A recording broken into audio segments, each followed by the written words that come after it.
Guys, कैसे हो आप सब। आज मैं एक नया मानवा लेकर आ चुका हूँ और बिना किसी डिले के चलते हैं सीधा स्टोरी में। स्टोरी की शुरुआत होती है यूंजू सिटी से, जहां हम एक बहुत ही लग्जरियस ग्रैंड जिया हुआ होटल देखते हैं, जो कि एक सुपर 5 स्टार होटल है। तभी सीन शिफ्ट होता है होटल के एक रूम के अंदर, जहां बाथरूम में एक लड़की नहा रही होती है और इसी दौरान बेडरूम के अंदर एक आदमी खड़ा होता है जिसका नाम फैंग चाओ है। वहीं फैंग चाओ धीरे से उस लड़की की ड्रेस उठाता है और उसे बड़े ही क्रीपी तरीके से स्मेल करता है। उसके चेहरे पर एक ईविल स्माइल होती है और वो मनी मन कहता है, जिया याओ, इस बार मैं आखिर तुम्हें अपना बना ही लूंगा। अभी वो अपनी घटिया सोच में डूबा ही होता है कि तभी अचानक रूम के डोर पर बेल बजती है और बाहर से आवाज आती है, सर आपकी फूड डिलीवरी आ गई है। ये सुनकर फैंग चाओ थोड़ा इरिटेट होता है और डोर की तरफ बढ़ते हुए कहता है, आ रहा हूँ। जैसे ही डोर खुलता है हम देखते हैं बाहर एक डिलीवरी बॉय खड़ा है और वही डिलीवरी बॉय हमारा मेन कैरेक्टर ये चेन होता है। ये चेन बड़े रिस्पेक्ट के साथ कहता है, सर आपकी फूड डिलीवरी। लेकिन उसकी बात पूरी होने से पहले ही उसकी नजर रूम के अंदर चली जाती है। उसी पर बाथरूम का डोर खुलता है और जिया याओ टॉवल लपेटे हुए गीले बालों के साथ बाहर आती है। वो फैंग चाओ को देखकर कहती है, फैंग चाओ क्या तुमने मेरे क्लोथ्स लिए? लेकिन तभी उसकी नजर डोर पर खड़े ये चेन पर पड़ती है और वो शॉक में फ्रीज हो जाती है। वहीं दूसरी तरफ ये चेन के भी होश उड़ जाते हैं। उसका दिमाग सुन पड़ जाता है और शॉक के मारे उसके हाथ से फूड पैकेट फ्लोर पर गिर जाता है। ये देखकर फैंग चाओ गुस्से में चिल्लाता है, ओए बास्टर्ड। और इसी मोमेंट में जिया याओ ये चेन को देखकर अचानक कह उठती है, हनी। ये सुनते ही फैंग चाओ कंफ्यूज हो जाता है, हनी। तभी फैंग चाओ को समझ आ जाता है कि ये डिलीवरी बॉय असल में कौन है।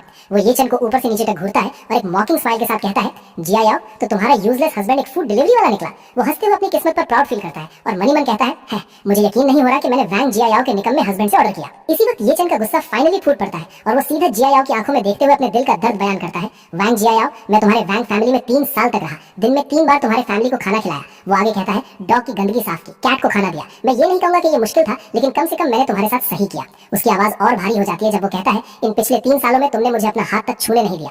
इसी बात के साथ हमें एक फ्लैशबैक दिखाया जाता है जहां जिया याओ हमेशा ये चेन को इग्नोर करती थी और कहती थी, मेरे करीब मत आना, जाकर फ्लोर पर सो जाओ।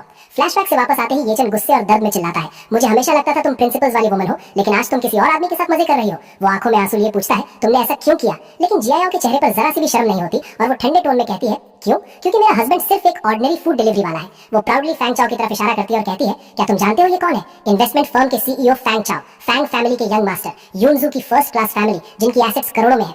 फिर वो ये चेन को गंदी नजरों से देखकर कहती है, सिर्फ इनके जैसे आदमी ही मेरे लायक है, तुम जैसे पुअर लोग नहीं। इसी मौके का फायदा उठाते हुए फैंग चाओ जिया याओ के शोल्डर पे हाथ रखता है और एरोगेंट टोन में ये चेन से कहता है, ये देखते हुए कि तुम जिया याओ के हस्बैंड हो, मैं कोई कंप्लेंट फाइल नहीं करूंगा, समझ लो खाना डॉग्स को खिला दिया। फिर वो और इंसल्ट करते हुए कहता है, अगर तुम यही नीज पर बैठकर माफी मांगो तो मैं तुम्हें 5 स्टार रेटिंग दे दूंगा। ये सुनकर ये चेन मनी मन कहता है, तुम दोनों कितने शेमलेस हो, सिर्फ इसलिए क्योंकि तुम रिच हो। और इसी मोमेंट पर फैंग चाओ जिया याओ के और करीब आते हुए कहता है, जिया उसकी चिंता मत करो, हम दोनों। लेकिन उसकी बात पूरी होने से पहले ही ये चेन आगे बढ़ता है और पूरी ताकत से फैंग चाओ का गला पकड़ लेता है और चिल्लाता है, रुक जा एनिमल कहीं के। फैंग चाओ का सांस घुटने लगता है और वो पेन में कहा होता है, आह दर्द हो रहा है, छोड़ मुझे। ये देखकर जिया याओ उल्टा ये चेन पर चिल्लाने लगती है, ये चेन तुम्हारी हिम्मत कैसे हुई उन पर हाथ उठाने की? और आगे धमकी देते हुए कहती है, अगर अभी बाहर नहीं निकले तो मैं सिक्योरिटी बुला लूंगी। इसी पर ये चेन अपनी वाइफ को उस आदमी को बचाते हुए देखकर अंदर से टूट जाता है। वो फैंग चाओ को छोड़ देता है और सिर्फ एक नाम बोल पाता है, वैंग जिया याओ। तभी ये चेन को अपना पास याद आता है जहां फ्लैशबैक में उसके ग्रैंडफादर कहते हैं, ये वही फियांसे है जो मैंने तुम्हारे लिए चूज की है। ये चेन मनी मन सोचता है, जब मैंने उसे पहली बार देखा था मुझे लगा था मैं उसके साथ एक खुश जिंदगी बिताऊंगा, लेकिन प्रेजेंट में लौटकर वो सोचता है वो सब सिर्फ मेरी विशफुल थिंकिंग थी। जाते जाते वो जिया याओ को एक लास्ट वार्निंग देता है, वैंग जिया याओ, मैं होप करता हूँ एक दिन तुम्हें इस बात का रिग्रेट ना हो। और वो मुड़कर वहां से निकल जाता है। उसके जाते ही जिया याओ चीख कर कहती है, रिग्रेट? मेरी जिंदगी का सबसे बड़ा रिग्रेट तुम जैसे यूजलेस हस्बैंड का होना है।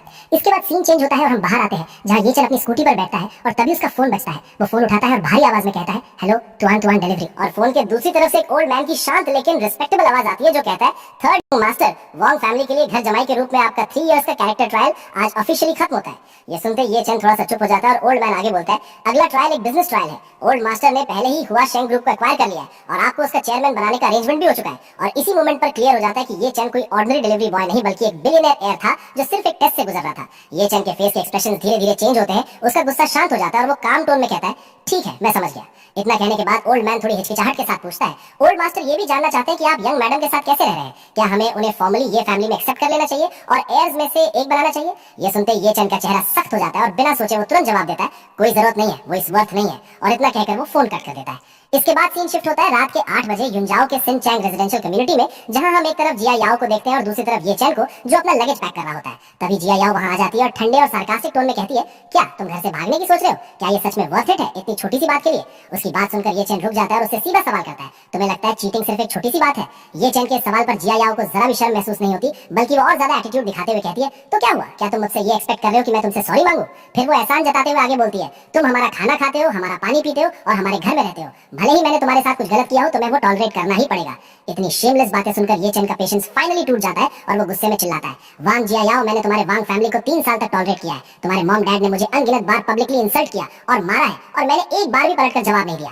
उसकी आवाज में सालों से दबा हुआ गुस्सा बाहर आ जाता है जब वो कहता है, तुम्हारे अंकल और उनके बच्चों ने मुझे बुली किया और तुम सब ने ऐसे एक्ट किया जैसे कुछ देखा ही ना हो। तुमने मुझे कभी तुम्हें टच भी नहीं करने दिया और मैंने उसकी भी रिस्पेक्ट की। और वो आगे बोलता है, वो इसलिए था क्योंकि मैं तुम्हारी केयर करता था, लेकिन आज से मैं ये सब और टॉलरेट नहीं करना चाहता। फिर अपना फैसला साफ शब्दों में सुनाते हुए ये चैन कहता है, वांग जियायाओ, चलो डिवोर्स लेते हैं। डिवोर्स का नाम सुनते ही जियायाओ शॉक हो जाती है और गुस्से में चिल्लाती है, ये चैन, तुम्हारी मुझसे डिवोर्स मांगने की हिम्मत कैसे हुई? और फिर वो उसे डराने और नीचा दिखाने की कोशिश करते हुए कहती है, अगर तुम इतने यूजलेस नहीं होते तो मैं क्यों? और हाँ, मत कहना मैंने तुम्हें वार्न नहीं किया। डिवोर्स के बाद ना तो तुम कई 100 स्क्वायर मीटर्स के लग्जरी अपार्टमेंट में रह पाओगे और ना ही ऑडी चला पाओगे। उसकी ये धमकी सुनकर ये चैन एक ठंडी और सार्कास्टिक हंसी हंसता है और कहता है, एक लग्जरी अपार्टमेंट, एक ऑडी, मुझे उनकी कोई जरूरत नहीं है। ये चैन का ये काम और इनडिफरेंट एटीट्यूड देखकर जियायाओ की ईगो बुरी तरह हर्ट हो जाती है और वो चिढ़ते हुए बोलती है, मेरे वैंग फैमिली कम से कम युनजो में एक नियर फर्स्ट क्लास फैमिली है जिनकी एसेट्स बिलियंस में है। तुम्हारे जैसे पुअर लड़के का मेरे हस्बैंड होना ही पूरी तरह अनवर्दी है। और गुस्से में वो और तेज चिल्लाती है, ठीक है डिवोर्स। मुझे नहीं पता ग्रैंडपा उस वक्त क्या सोच रहे थे जब मेरी शादी तुम्हारे जैसे लूजर से करवा दी। ये चैन बिना एक सेकंड वेस्ट किए सीधा कहता है, तो कल सुबह सिविल अफेयर्स ब्यूरो चलते हैं और डिवोर्स ले लेते हैं।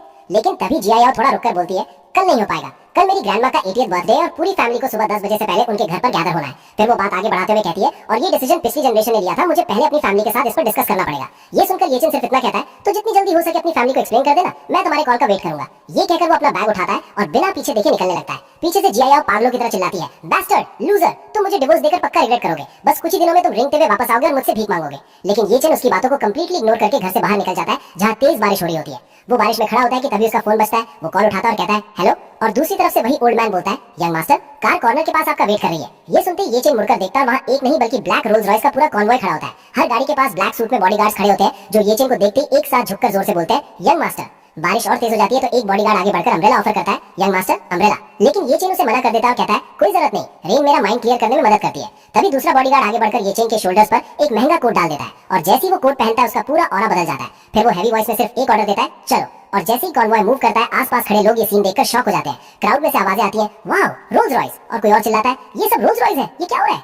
ऊपर अपार्टमेंट की विंडो से जियायाओ भी ये शोर सुनती है और नीचे झांक कर देखती है। वो कंफ्यूज होकर खुद से सोचती है, इतनी सारी रोल्स रॉयस यहाँ से क्यों जा रही है? क्या कोई बहुत इंपॉर्टेंट इंसान यहाँ आया था? उसे जरा भी अंदाजा नहीं होता कि वो इंपॉर्टेंट इंसान वही था जिसे उसने अभी घर से निकाला है। इसी के साथ हमें ये फैमिली के बारे में बताया जाता है कि दुनिया सिर्फ रॉथस्चिल्ड्स, डुपॉन्ट्स और मॉर्गन्स जैसी मिस्टीरियस फैमिलीज को जानती है, लेकिन सबसे मिस्टीरियस फैमिली असल में ये फैमिली है जिनके एसेट्स 100 बिलियन से ज्यादा है, फिर भी वो बेहद लो की रहते हैं और तुम रिच लोगों की लिस्ट में उनका नाम भी नहीं ढूंढ पाओगे। सीन चेंज होता है और ये चैन एक हेलीकॉप्टर के पास पहुंच चुका होता है जहां एक बॉडीगार्ड रिस्पेक्ट के साथ कहता है, यंग मास्टर इस तरफ। और यही हमें बताया जाता है कि ये फैमिली अपने एयर्स को कैसे प्रिपेयर करती है, जहां नेक्स्ट जनरेशन के कैंडिडेट्स 3 साल की एज से ही स्क्रीनिंग और ट्रायल से गुजरते हैं। 5 साल की एज में मार्शल आर्ट्स, पियानो और वायलिन एक साथ सीखते हैं और 18 ईयर्स तक वो पहले ही अमेरिकन यूनिवर्सिटी का 4 ईयर्स का बिजनेस स्कूल करिकुलम कंप्लीट कर चुके होते हैं। लेकिन सिर्फ स्टडीज ही नहीं बल्कि कैरेक्टर को मोल्ड करने के लिए फैमिली एल्डर्स उन्हें स्पेशल टेस्ट देते हैं। इसी बात पर ये चैन को याद आता है वो दिन जब 3 साल पहले ये फैमिली एस्टेट में उसके ग्रैंडपा ने उसे ऑर्डर दिया था, ये चैन, मैं तुम्हारी मैरिज वैंग फैमिली में युनजो की एक सेकंड क्लास फैमिली के साथ एक कॉमन मैन के रूप में अरेंज कर रहा हूँ। तुम अपनी आइडेंटिटी रिवील नहीं करोगे और इस टेस्ट को सक्सेसफुली कंप्लीट करोगे। जिसके जवाब में ये चैन ने कहा था, हाँ ग्रैंडपा, मैं समझ गया। प्रेजेंट में वापस आते हुए ये चैन हेलीकॉप्टर में बैठा सोचता है, उस वक्त मैंने अपनी मर्जी से ये ट्रायल एक्सेप्ट किया था, लेकिन अब वो सब खत्म हो चुका है। कुछ देर बाद हेलीकॉप्टर एक पैलेस जैसे मैंशन पर लैंड करता है। गार्ड उसे ग्रीट करते हैं, यंग मास्टर वेलकम बैक। और इस तरह ये चैन अपने रियल घर और अपनी रियल आइडेंटिटी के साथ वापस आ चुका होता है। वो मैंशन की तरफ देखकर मनी मन कहता है, मैं ये चैन वापस आ चुका हूँ। सीन फिर शिफ्ट होता है अगले दिन सुबह 10 बजे युनजो सीसान विला एरिया में, जहां वैंग फैमिली की ओल्ड मैडम का बर्थडे सेलिब्रेशन चल रहा होता है और सब लोगों ने विश कर रहे होते हैं, ग्रैंडमा हैप्पी बर्थडे और मॉम आप 200 साल जिए। तभी क्राउड में से कोई जियायाओ से पूछता है, अरे वो लूजर ये चैन नहीं आया? जियायाओ थोड़ा हेजिटेट करके कहती है, वो शायद काम पर गया है। ये सुनते ही वैंग शाओजी और वैंग वायान हंसकर बोलते हैं, काम, खाना डिलीवर करना। और वैंग शाओजी गुस्से में कहते हैं, वो हमारी वैंग फैमिली के लिए एक धब्बा है, एक बार मेरी मसराटी से टकरा गया था और मेरी हिम्मत नहीं हुई फ्रेंड्स को बताने की वो हमारा रिलेटिव है। ये सब सुनकर ओल्ड मैडम वैंग भड़क उठती है और ऑर्डर देती है, उसे अभी के अभी यहाँ बुलाओ, उसमें बिल्कुल मैनर्स नहीं है। ग्रैंडमा का गुस्सा देखकर जियायाओ पैनिक में कहती है, ग्रैंडमा आज वो इसलिए नहीं आया क्योंकि हम डिवोर्स लेने वाले हैं। ये सुनते ही ग्रैंडमा शॉक में चिल्लाती है, क्या डिवोर्स? तुम्हें डिवोर्स लेने की परमिशन किसने दी? क्या तुम भूल गई हो कि तुम्हारी शादी तुम्हारे लेट ग्रैंडफादर ने अरेंज करवाई थी? इस पर जियायाओ तुरंत रोने का ड्रामा शुरू कर देती है, घुटनों पर गिर जाती है और कहती है, ग्रैंडमा मैं ग्रैंडपा की लास्ट विश के अगेंस्ट जाने की हिम्मत नहीं कर सकती, लेकिन ये चैन उसने लिमिट क्रॉस कर दी है, उसका बाहर किसी और वुमन के साथ अफेयर चल रहा है। और साथ ही वो अपने मन में सोचती है कि फैमिली को ये कभी नहीं पता चलना चाहिए कि पहले चीटिंग उसने खुद की थी। अगर live in son in law ये चैन उसे छोड़ना चाहता है तो गेम पलट देना ही बेहतर है। जियायाओ की ये बात सुनते ही ग्रैंडमा और ज्यादा भड़क जाती है और गुस्से में कहती है, क्या वो एनिमल? 3 साल तक हमने उसे रहने के लिए मैंशन दिया, चलाने के लिए लग्जरी कार्स दी और फिर भी वो तुम्हारे लिए लॉयल नहीं रह सका और दूसरी औरतों के पास चला गया। तभी वांग शाओजी बीच में बोल पड़ता है, जियायाओ बुरा मत मानना कि तुम्हारा एल्डर ब्रदर ये कह रहा है, लेकिन इसमें थोड़ी गलती तुम्हारी भी है। 3 साल हो गए तुम्हारी शादी को, लेकिन तुमने उसे कभी खुद को टच भी नहीं करने दिया। कोई सरप्राइज नहीं है कि ये चैन दूसरी विमेन ढूंढ रहा हो। या फिर तुम अपनी प्योरिटी इसलिए बचा रही थी ताकि उसे डिवोर्स देकर कोई नया रिच हस्बैंड ढूंढ सको। उस इडियट को तो ये समझ भी नहीं आया होगा। लेकिन ग्रैंडमा का गुस्सा कम होने के बजाय और बढ़ जाता है और वो सख्त आवाज में कहती है, चाहे जियायाओ ने कुछ भी किया हो, फिर भी ये चैन को दूसरी औरत ढूंढने का कोई राइट नहीं है। उस एनिमल को अभी के अभी यहाँ बुलाओ, मैं आज उसे हमारी फैमिली का जस्टिस दिखाऊंगी।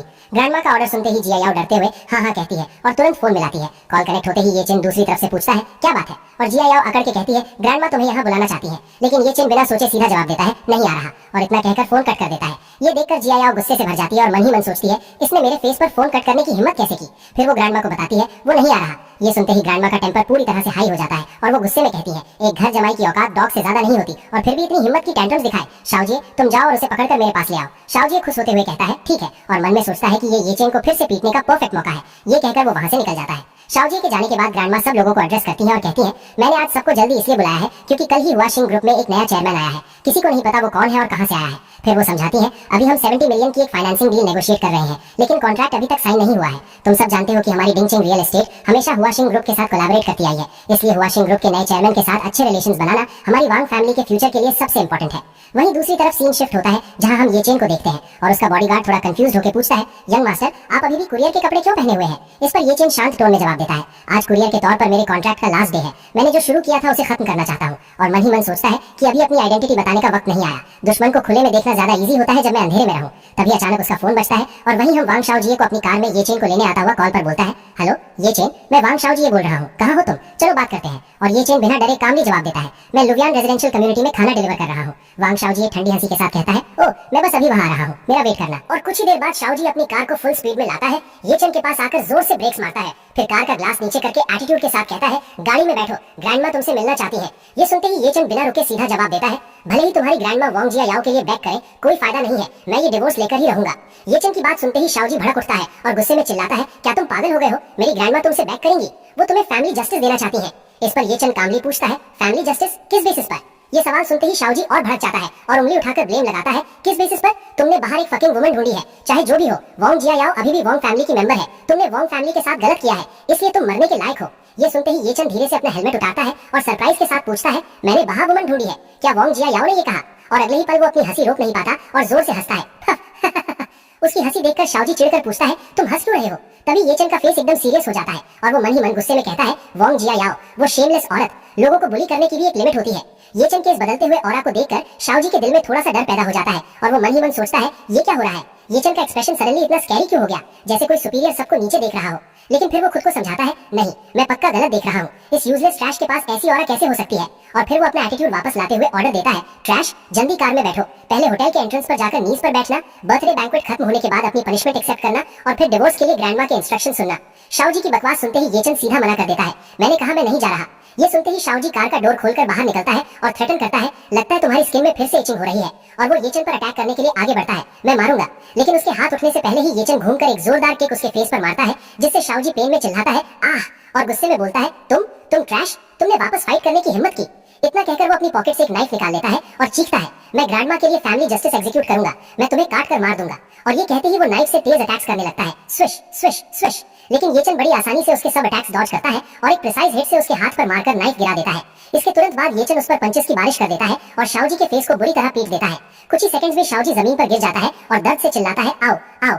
शाओ जी की हालत खराब करने के बाद येचन ठंडे टोन में वार्निंग देता है वापस जाओ और वांग फैमिली को बता देना मैं अब उनका डॉग नहीं हूँ जो बुलाने पर आए और हाथ हिलाने पर चला जाए, जब तक मैं खुद न चाहूँ कोई मुझे ऑर्डर नहीं दे सकता।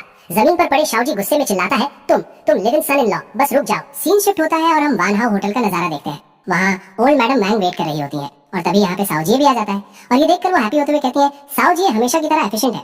लेकिन तभी साओ जी कार से लड़खड़ाते हुए बाहर निकलता है और रोता है ग्रैंडमा। साओ जी का सूजा हुए फेस देखकर ग्रैंडमा शॉक हो जाती है और पूछती है मेरे अच्छे ग्रैंडसन तुम्हें इस तरह किसने मारा, किसने तुम्हें हिट किया। साओ जी रोते हुए कंप्लेन करता है ग्रैंडमा वो वांग जिया याओ का यूजलेस हस्बैंड था जिसने मुझे मारा। ये सुनते ही पास खड़े साओ जी के डैड वांग जीचियांग एंगर से रेड हो जाते हैं और कहते हैं क्या उस यूजलेस चीज ने तुम्हें हर्ट करने की हिम्मत की, मैं उसे डेड चाहता हूँ। तभी इधर साओ जी रिक्वेस्ट करता है पुलिस को बुलाएं ग्रैंडमा। इस पर ग्रैंडमा मना करते हुए समझाती है ये एक फैमिली मैटर है, टेंशन मत लो, मैं पक्का उसे वो पनिशमेंट दिलवाऊंगी जो वो डिजर्व करता है। ऐसी शेमफुल बात पुलिस को बुलाने से न्यूज इजीली फैल जाएगी। फिर ग्रैंडमा जीचियांग की तरफ मुड़ती है और ऑर्डर देती है जीचियांग मुझे पता है तुम अंडरवर्ल्ड में कुछ फ्रेंड्स को जानते हो, उन्हें उस एनिमल को एक हार्ड लेसन सिखाने दो और उसे वापस मेरे पास लाओ। जीचियांग तुरंत मान जाता है और कहता है जी। हाफ आवर बीत जाता है और सीन हुआयान रेजिडेंशियल कम्युनिटी में शिफ्ट होता है। वहाँ ये चैन चल रहा होता है। तभी दो बड़े गुंज उसका रास्ता रोक लेते हैं और पूछते हैं ये चैन है ना, हमारे साथ चलो। उन्हें देखकर ये चैन समझ जाता है और कहता है फिर से वांग फैमिली ने भेजा है राइट, आज फूड डिलीवर करने का मेरा लास्ट डे है, मैं कहीं नहीं जा रहा। उसकी बात सुनकर गुण एंगर में कहता है तुम टोस्ट रिफ्यूज कर रहे हो सिर्फ प्रॉफिट पीने के लिए, पहले इसके हैंड्स तोड़ दो फिर हम बात करेंगे। और वो दोनों उस पर अटैक कर देते हैं। लेकिन अगले ही पल वहां से सिर्फ चीखने की आवाजें आती हैं। और उस सभी को पीटने के बाद ये चन अपनी डिलीवरी बैग चेक करता है और रिलीफ की सांस लेते हुए कहता है, लकीली काम अफेक्ट नहीं हुआ। लेकिन तभी उनमें से एक गूंड हिम्मत करके पीछे से अटैक करने के लिए उठता है और चिल्लाता है, रुक। ये सुनते ही ये चन बिना पीछे मुड़े बस एक जोरदार बैकहैंड पंच मारता है, जिससे वो गूंड हवा में उड़ता हुआ दूर जा गिरता है और वहीं ढेर हो जाता है। ये चन वापस अपना बैग चेक करता है और कहता है, लकीली टेक आउट ठीक है। इसके बाद वो अपनी स्कूटर पर बैठता है और अगले डेस्टिनेशन की तरफ निकलते हुए कहता है, बस एक लास्ट ऑर्डर बचा है। और उसके बाद सीन शिफ्ट होता है वान हाउ होटल की तरफ, जहां वांग फैमिली की पार्टी चल रही थी। और तभी वांग जीचियांग घबराया हुआ अपनी मॉम को बताता है, मॉम, जो प्रोफेशनल गूंड्स मैंने हायर किए थे वो ये चन के हाथों क्रिपल हो गए हैं। ये सुनकर ओल्ड मैडम वांग शॉक हो जाती है और एंगर में पूछती है, क्या क्या कोई नहीं है जो इस एनिमल को हैंडल कर सके? उनकी ये बातें सुनकर आसपास खड़े गेस्ट सरप्राइज हो जाते हैं और आपस में विस्पर करने लगते हैं, माय गॉड, मैंने सच में ये एक्सपेक्ट नहीं किया था। क्या वो useless live in son in law एक मार्शल आर्टिस्ट हो सकता है? तभी पास खड़ा एक ओल्ड मैन कहता है, ओल्ड मैडम, मिस्टर मा कुन जो यूनजाओ में 1-to-1 डिलीवरी के जनरल एजेंट है, वो बर्थडे की विश देने आए हैं। ये नाम सुनते ही जीचियांग अपनी मॉम से कहता है, क्या ये चन का बॉस नहीं है? मॉम, मेरे पास एक अच्छा आइडिया। अगली सीन में हम देखते हैं कि 12-to-1 डिलीवरी के जनरल एजेंट मा कुन हाथ में एक महंगी वाइन बॉटल लिए अंदर एंटर करते हैं। वो बड़े अदब के साथ आगे बढ़ते हैं और मुस्कुराते हुए कहते हैं, ओल्ड मैडम वांग, मैंने सुना है आपको ड्रिंक करना पसंद है। ये लीजिए 90 रोमनी क्वांटी की एक बॉटल स्पेशली आपके लिए। हैप्पी बर्थडे और दुआ करता हूँ आप लंबी और हेल्दी जिंदगी जिए। इसके बाद ओल्ड मैडम वांग गिफ्ट तो एक्सेप्ट कर लेती हैं, लेकिन उनका चेहरा उतरा हुआ होता है। वो धीमी आवाज में कहती हैं, शुक्रिया प्रेसिडेंट मा। उनका मूड देखकर मा कुन थोड़ा कंसर्न हो जाता है और पूछता है, ओल्ड मैडम वांग, क्या बात है, आप थोड़ी अपसेट लग रही हैं। तभी ओल्ड मैडम गहरी सांस लेते हुए जवाब देती हैं, बॉस माँ, मुझे आप पर हंसने का डर नहीं, लेकिन हमारी वांग फैमिली इस वक्त एक सीरियस फैमिली ट्रबल से गुजर रही है।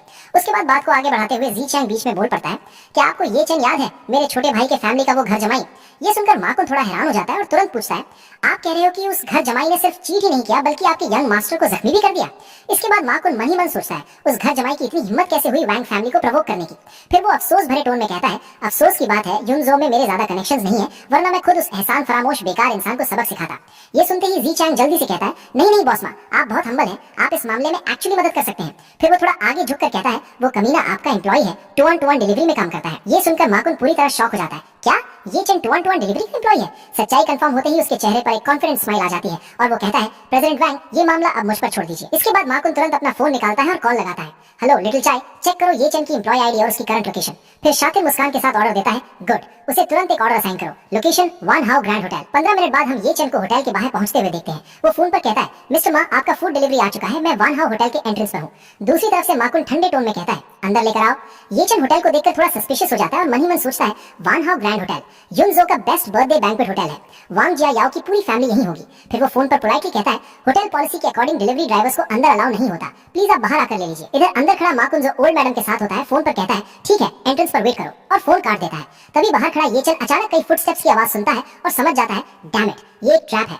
और तभी मा कुन ओल्ड मैडम वांग और पूरी वांग फैमिली के साथ बाहर आता है और रिस्पेक्टफुली ओल्ड मैडम को रास्ता दिखाते हुए कहता है, ओल्ड मैडम वांग इस तरफ। फिर मा कुन सीधा ये चन के सामने आकर अकड़ के साथ ऑर्डर देता है, अपनी यूनिफॉर्म और वर्क बैच उतारो अभी के अभी।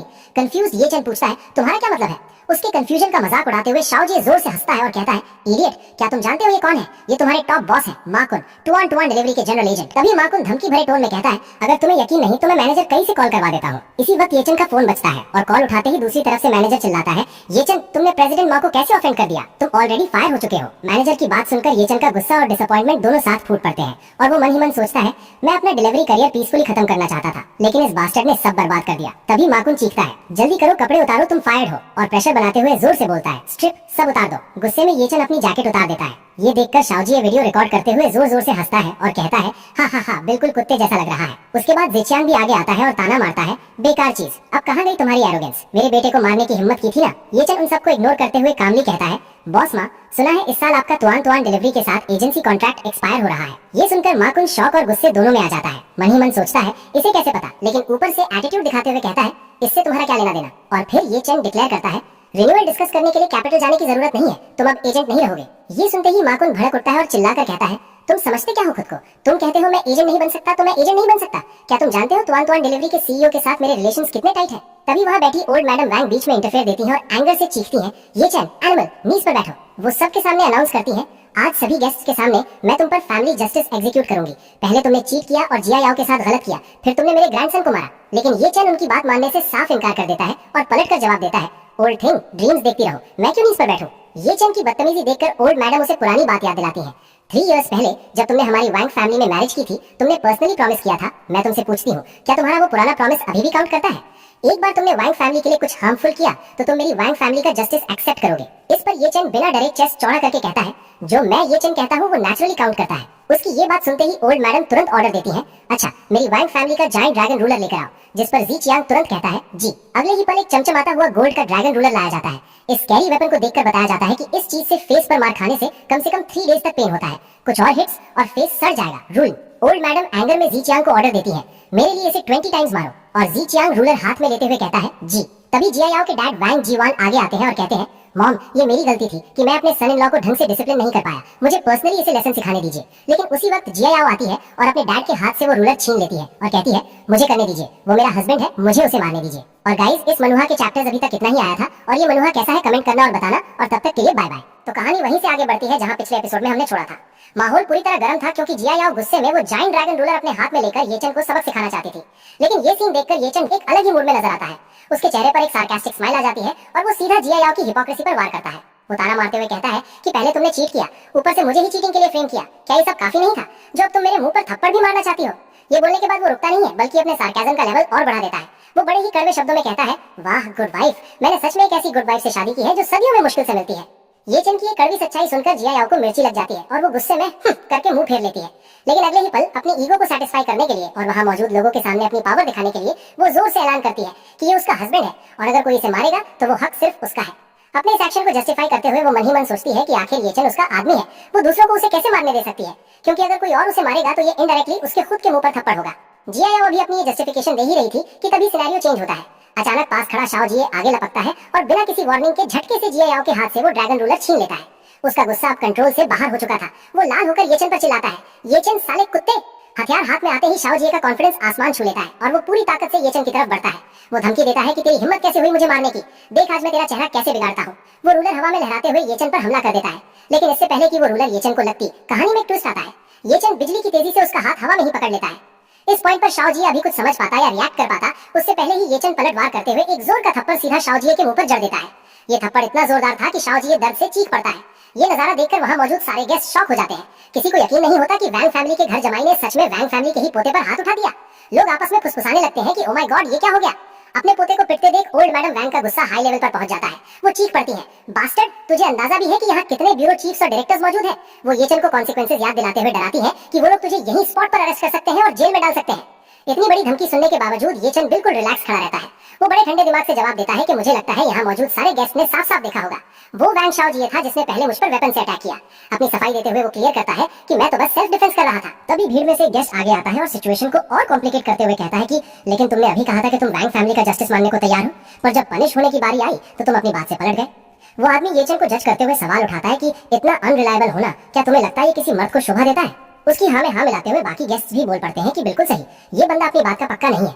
इसी बात को आगे बढ़ाते हुए येचन उनकी बात काटता है और अपनी शर्त रखता है। वो कहता है कि मैं वैंग फैमिली का जस्टिस मानने के लिए तैयार हूँ, लेकिन शर्त यह है कि मैंने कुछ गलत किया हो। ये सुनते ही ओल्ड मैडम वैंग गुस्से से फट पड़ती है और चिल्लाती है कि तुमने जिया याओ की पीठ पीछे बाहर औरतों को ढूंढा और मेरे पोते को भी पीटा, क्या ये काफी नहीं है। लेकिन ये बात सुनकर अब येचन का कंट्रोल खत्म हो जाता है। वो पूरी डिटर्मिनेशन के साथ सबके सामने सच्चाई रखता है कि इन 3 सालों में मैंने वैंग जिया याओ को पूरे दिल से चाहा है, कभी मेरा ध्यान इधर उधर नहीं भटका। फिर वो चिल्लाकर असली सच बाहर लाता है कि चीटिंग करने वाली तो आपकी पोती है। कल ही उसने जिया हुआ होटल में फैंग चाओ के साथ रूम लिया था, आप चाहे तो रूम रिकॉर्ड्स चेक करवा सकती हैं। ये नाम सुनते ही भीड़ के बीच हंगामा मच जाता है। सब हैरान होकर बातें करने लगते हैं कि फैंग चाओ, क्या ये फैंग फैमिली का सेकंड यंग मास्टर फैंग चाओ है। कोई और बीच में बोल पड़ता है कि मैंने बहुत पहले सुना था कि वैंग फैमिली अपने दामाद के लिए फैंग फैमिली के किसी लड़के को ढूंढ रही थी, लगता है ये सच है। भीड़ में गॉसिप शुरू हो जाती है कि वैंग फैमिली और फैंग फैमिली का सोशल स्टेटस वाकई मैच करता है, लेकिन वैंग जिया याओ को दूसरी शादी करने से पहले डिवोर्स तो ले लेना चाहिए था ना। शादीशुदा होते हुए चीटिंग करना सही नहीं है ना। कुछ लोग जिया याओ पर ताना मारते हुए हंसते हैं कि ऐसा लगता है युनजू की नंबर 1 ब्यूटी उतनी भी शरीफ नहीं है जितना लेजेंड्स में सुनने को मिलता है। अपनी इज्जत उछलते देख जिया याओ घबरा जाती है और तुरंत कवर अप करने लगती है। वो ग्रैंडमा और सब लोगों से कहती है कि इसकी बकवास मत सुनिए, मैं कल फैंग चाओ से सिर्फ बिजनेस डिस्कस करने मिली थी। वो खुद को बचाने के लिए लॉजिक देती है कि आप सबको पता ही होगा कि हमारा डिंगचेंग रियल एस्टेट आजकल कैपिटल रेस कर रहा है, मैं बस यंग मास्टर फैंग के पास फाइनेंसिंग डिस्कस करने गई थी। जिया याओ के इस बात पर येचन तुरंत पलटवार करता है और सीधा सवाल पूछता है कि क्या बिजनेस डिस्कस करने के लिए तुम्हें होटल रूम लेने की जरूरत थी, क्या बात करने के लिए बाथरोब पहनना जरूरी था। वो भीड़ की तरफ इशारा करते हुए कहता है कि क्या तुमने यहाँ सबको बेवकूफ समझ रखा है। माहौल गर्मा ही रहा था कि तभी कुछ लोग दरवाजे की तरफ देखकर चिल्ला उठते हैं, अरे यंग मास्टर फैंग आ गए।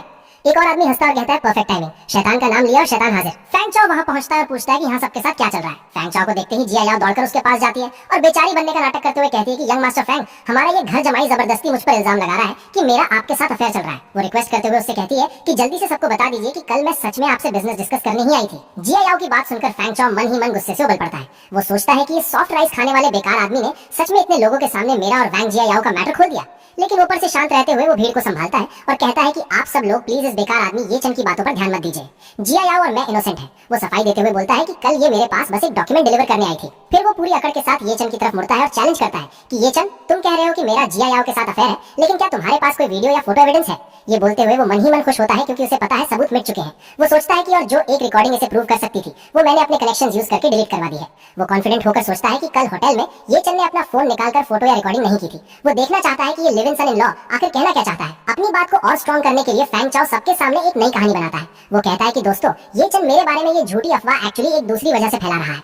वो ये चन की बेइज्जती करने के लिए बताता है कि शायद सबको नहीं पता, लेकिन वैंग फैमिली का ये घर जमाई पार्ट टाइम फूड डिलीवरी का काम भी करता है। फिर वो एक झूठा किस्सा सुनाता है कि कल मैंने कुछ खाना ऑर्डर किया था और इत्तेफाक से ये वही डिलीवरी बॉय निकला। भीड़ को अपनी तरफ करते हुए वो कहता है कि किसने सोचा था इसका एटीट्यूड इतना टेरेबल होगा, उसने मेरा ऑर्डर किया हुआ खाना जमीन पर फेंक दिया। वो बात खत्म करते हुए कहता है कि इसीलिए मैंने इसे 1 स्टार बैड रेटिंग दे दी। बस यही वजह है इसके गुस्से की।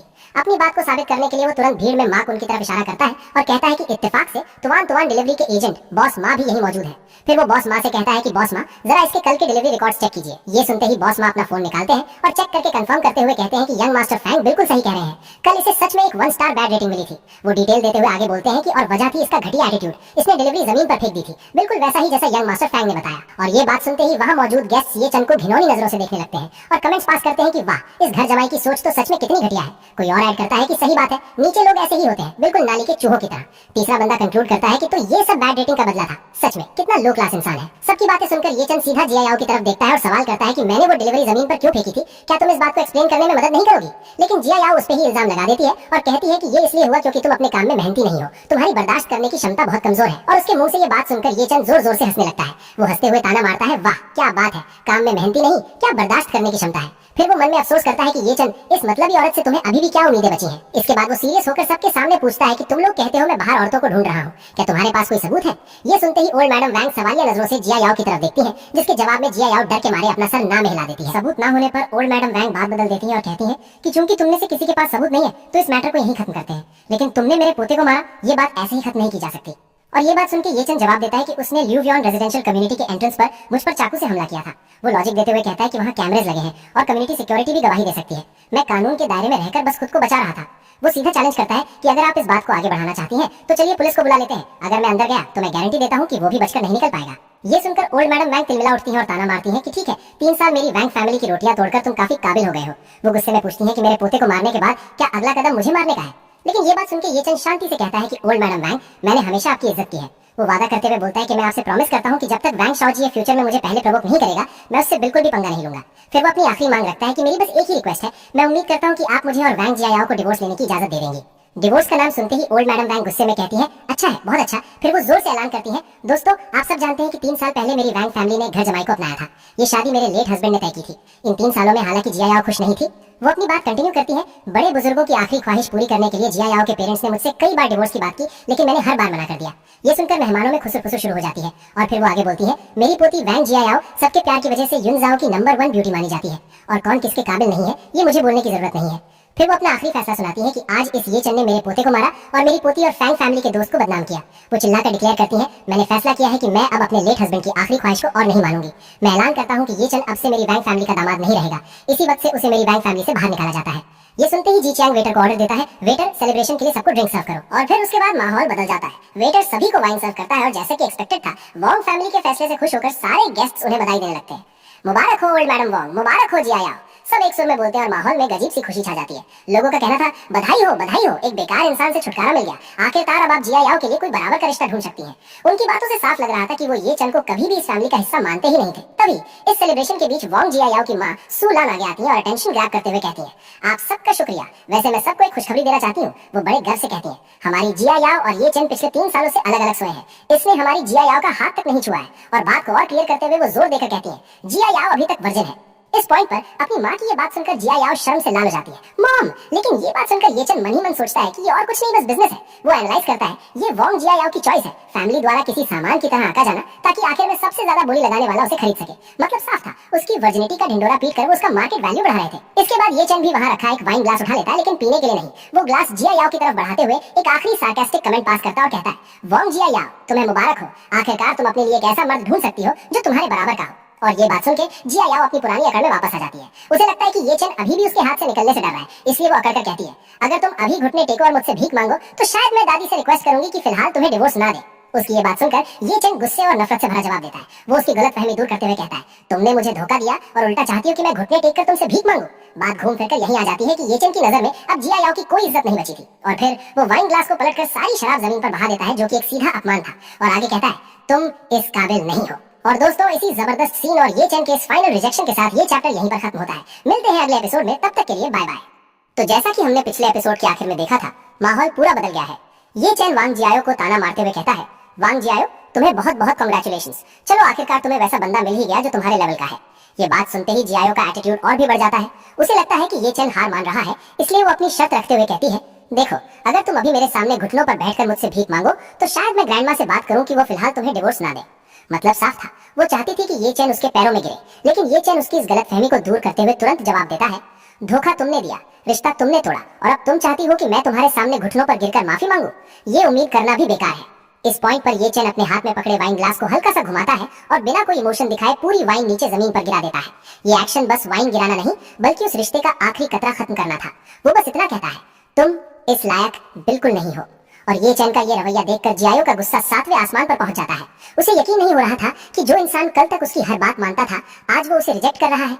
वो मन ही मन सोचती है, ये चैन, ये नीच और घटिया आदमी, ये आज पागल हो गया है क्या? ये तो सीधा बगावत पर उतर आया है। गुस्से और बेइज्जती से तिलमिलाते हुए वो चिल्लाती है, तुम। लेकिन अपनी बात वहीं रोककर वो तुरंत अपनी ग्रैंडमा की तरफ मुड़ती है, क्योंकि उसे पता है कि असली पावर वहीं है। वो शिकायत करते हुए कहती है, ग्रैंडमा, इसे सिर्फ डिवोर्स देकर छोड़ देना तो इसके लिए बहुत बड़ा छुटकारा होगा। इसे इतनी आसानी से जाने नहीं दे सकते, इसने हमारी बेइज्जती की है। पास खड़ा शाओ जी, जो पहले से ही ये चैन से चिढ़ा हुआ था, वो भी मौके का फायदा उठाते हुए हाँ में हाँ मिलाता है। वो अपना सूजा हुआ चेहरा सबको दिखाते हुए कहता है, सिस्टर जियाओ बिल्कुल सही कह रही हैं, हमें इससे सबक सिखाना ही होगा। जरा मेरा चेहरा तो देखिए, इसने क्या हाल किया है। ये सिर्फ मेरी चोट नहीं, वांग फैमिली पर हमला है। अपने पोते की ये हालत और पोती की बेइज्जती देखकर ओल्ड मैडम वांग का फैसला और भी सख्त हो जाता है। उनके लिए ये अब सिर्फ डिवोर्स का मामला नहीं, बल्कि फैमिली की नाक का सवाल बन गया था। वो कहती हैं, टेंशन मत लो, मेरे वांग फैमिली के लोगों को बुली करना इतना आसान नहीं है। फिर वो वहाँ खड़े सभी मेहमानों को एड्रेस करते हुए जोर से बोलती हैं, ताकि सब सुन सके, आप सब सुनिए, इस ये चैन ने मेरी पोती की जवानी के कीमती 3 साल बर्बाद किए हैं, और तो और मेरे पोते को भी पीटा है। इसने हमारे भरोसे का गलत फायदा उठाया है। वो अपनी बात को और वजन देते हुए आगे कहती हैं, मेरी वांग फैमिली पिछले काफी सालों से युनजू में है, हमारी भी कुछ इज्जत और रेपुटेशन है यहाँ। अगर हमने इसे ऐसे ही जाने दिया तो मुझे डर है कि फ्यूचर में लोग हमारी वांग फैमिली को सीरियस लेना बंद कर देंगे। लोग सोचेंगे कि हम कमजोर पड़ गए हैं। इसलिए वो सबके सामने एक रिक्वेस्ट रखती है, यहाँ मौजूद आप सभी लोग युनजू की अलग अलग इंडस्ट्रीज के बिग शॉट्स हैं, आप लोगों का एक रुतबा है, इसलिए मैं आप सबसे रिक्वेस्ट करती हूँ, प्लीज मेरी मदद कीजिए और इसकी कमाई का हर रास्ता काट दीजिए। इसे एहसास होना चाहिए कि हमसे टकराने का अंजाम क्या होता है। ग्रैंडमा वांग की ये बात सुनते ही वहाँ खुसफुस शुरू हो जाती है। लोग आपस में हैरानी से बातें करने लगते हैं। वांग फैमिली ये चैन का लाइवलीहुड खत्म करना चाहती है। मतलब ये चाहते हैं कि ये चैन युनजू में खाना तक न खा सके। ये तो सीधा पेट पर लात मारने वाली बात हो गई। कोई कहता है, आखिरकार एक घर जमाई ने वांग फैमिली की नाक कटवा दी है और ऊपर से खुद डिवोर्स भी मांग रहा है, गुस्सा तो आएगा ही। तो कोई दूसरा बंदा हैरान होकर बोलता है, पर वो बस एक छोटा सा live in son in law ही तो है, क्या इतना बड़ा एक्शन लेना जरूरी है? ये तो शेर का शिकार करने के लिए पूरी फौज बुलाने जैसा है।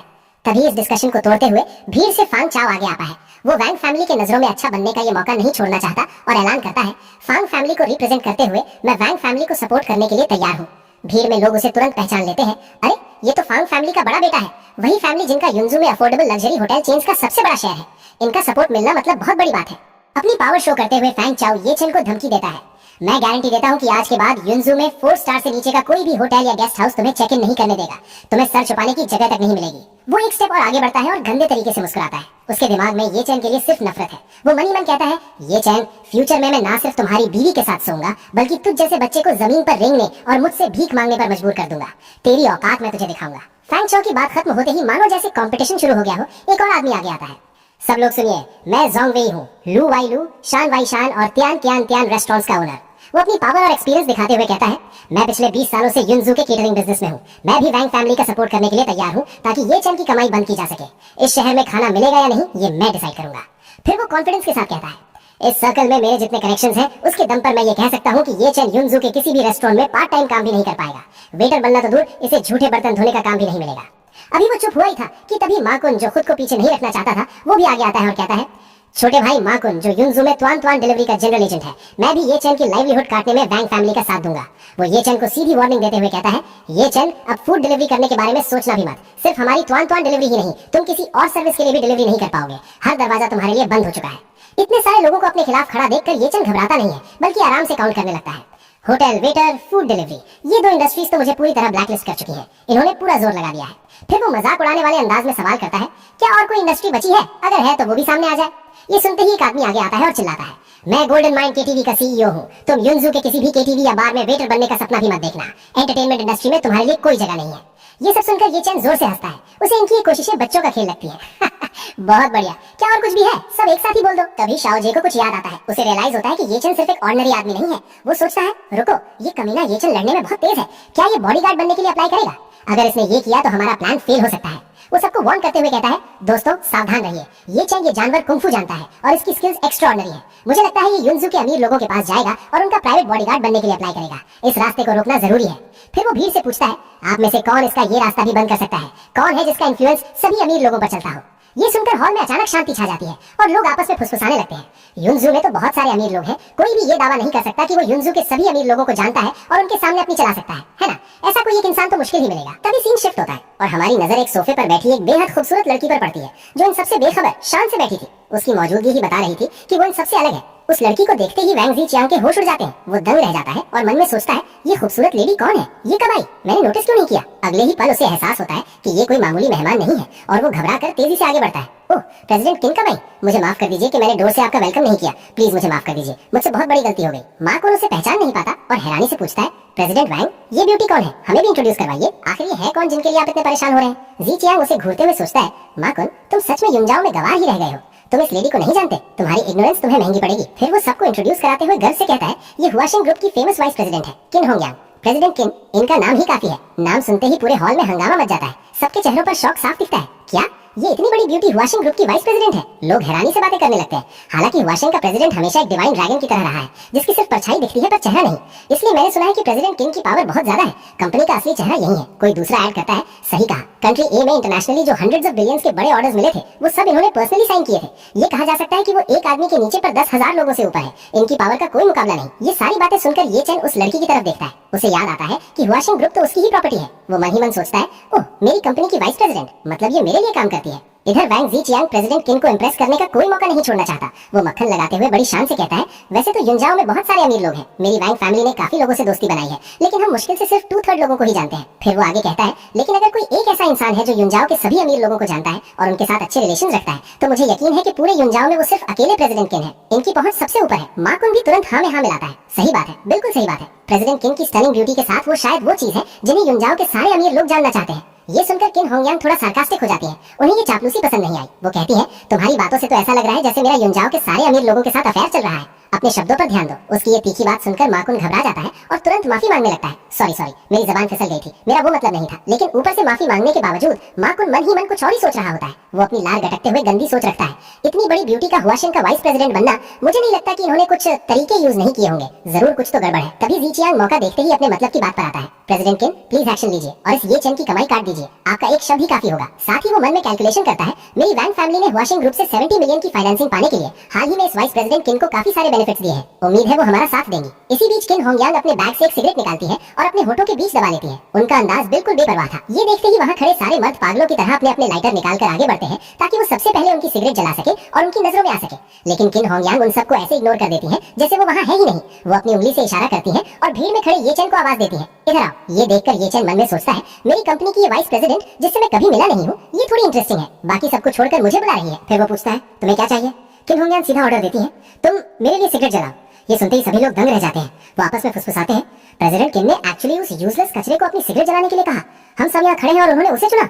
मुझे समझ नहीं आ रहा उस बेकार कचरे के पास ऐसी क्या खासियत या टैलेंट है। शायद वो उसे नीचा दिखाना चाहती है। लेकिन सबको हैरान करते हुए ये चंद सीधा मना कर देता है, मेरे पास लाइटर नहीं है।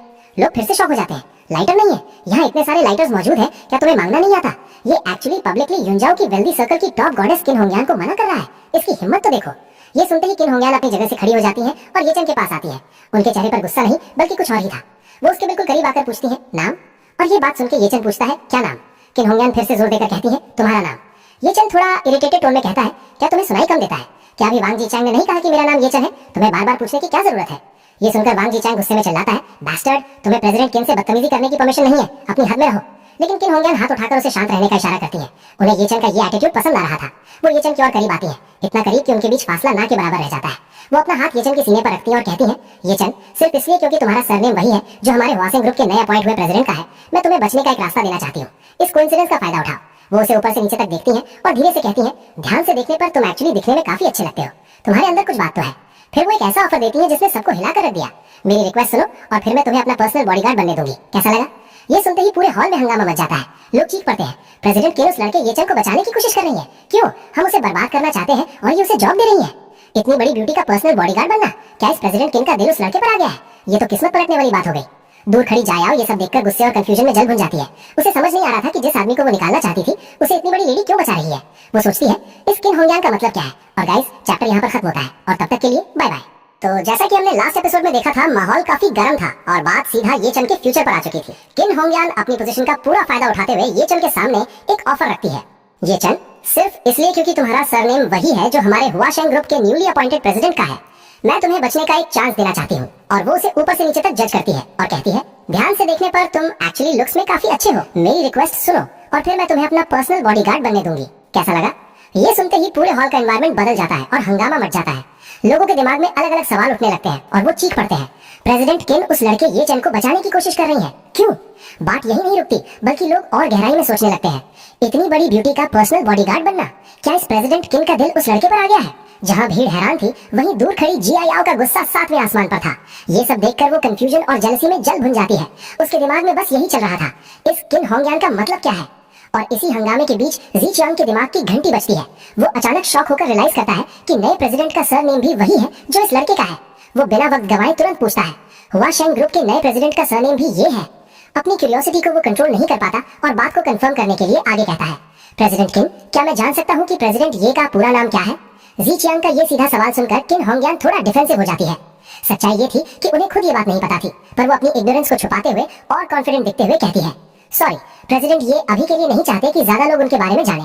पर बाहर से कॉन्फिडेंट दिखने वाली किन होंगयान अंदर ही अंदर डर रही थी और सोचती है, मुझे खुद उस मिस्टीरियस नए प्रेसिडेंट का नाम नहीं पता, अगर इन्हें पता चल गया तो मजाक बन जाएगा। उसकी ये हालत और कॉन्फिडेंस का नकाब देखकर ये चन मन ही मन मुस्कुराता है और सोचता है, इसे पक्का मेरी आइडेंटिटी नहीं पता, वरना ये मुझसे थोड़ी देर पहले सिगरेट जलवाने को नहीं कहती।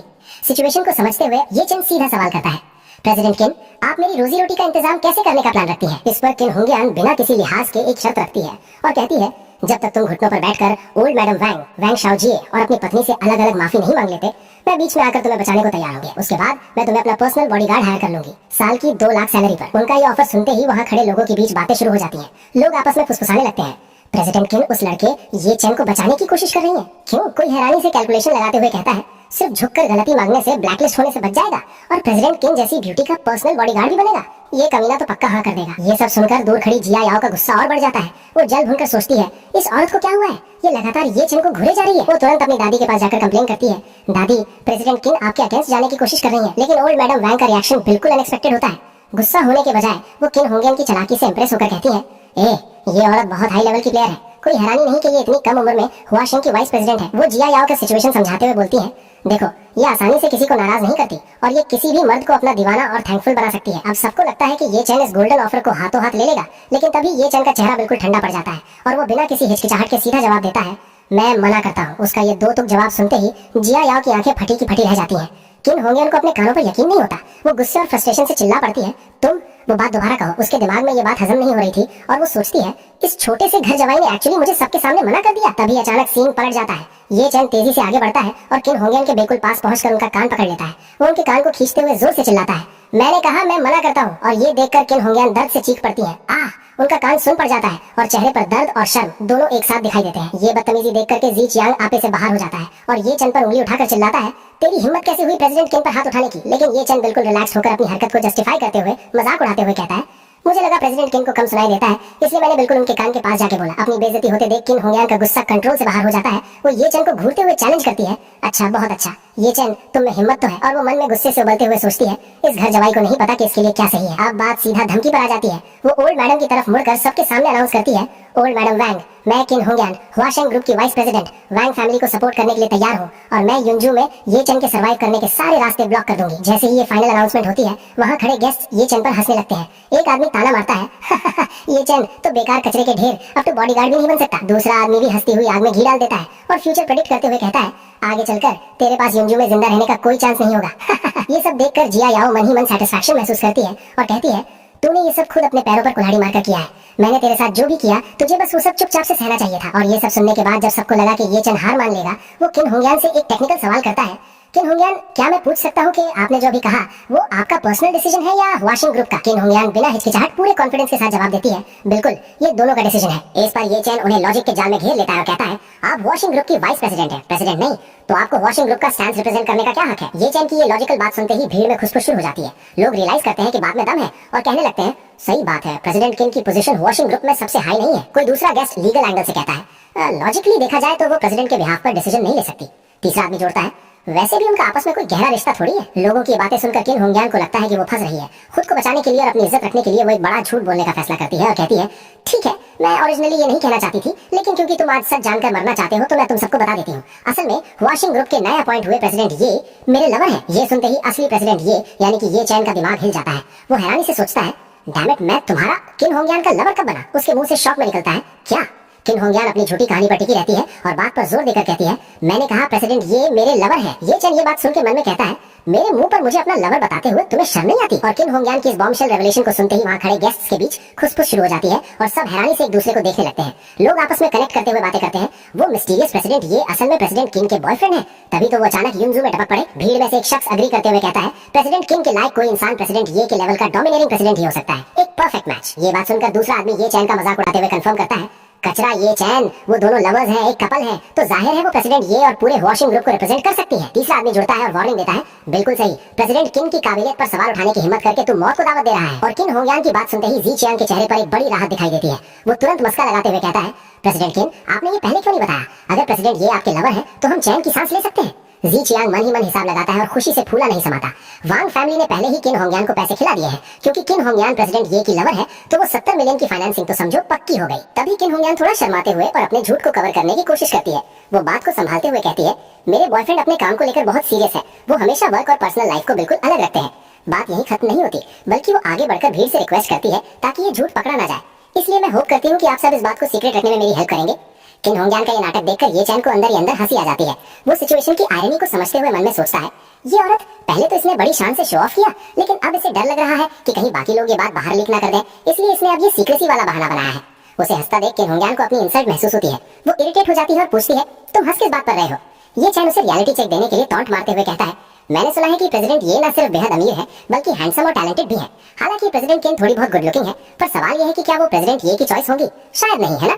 ये सुनते ही किन होंगयान की ईगो हर्ट हो जाती है और वो और ज्यादा फेंकना शुरू कर देती है। वो अकड़ कर अपनी इंपॉर्टेंस दिखाते हुए बोलती है, प्रेसिडेंट ये को भी मुझसे पहली नजर में ही प्यार हो गया था। उन्होंने साउथ ईस्ट एशिया में एक पूरा आइलैंड रेंट पर लिया, एक शानदार कन्फेशन सेरेमनी अरेंज की और बेग करते हुए मुझसे उनकी गर्लफ्रेंड बनने की रिक्वेस्ट की। भीड़ ये सुनकर वाव करती है और पूरी तरह से इंप्रेस हो जाती है, लेकिन असली प्रेसिडेंट होने के नाते ये चैन ये सुनकर शॉक हो जाता है और सोचता है, तुम औरत सच में स्टोरीज बनाना अच्छी से जानती हो।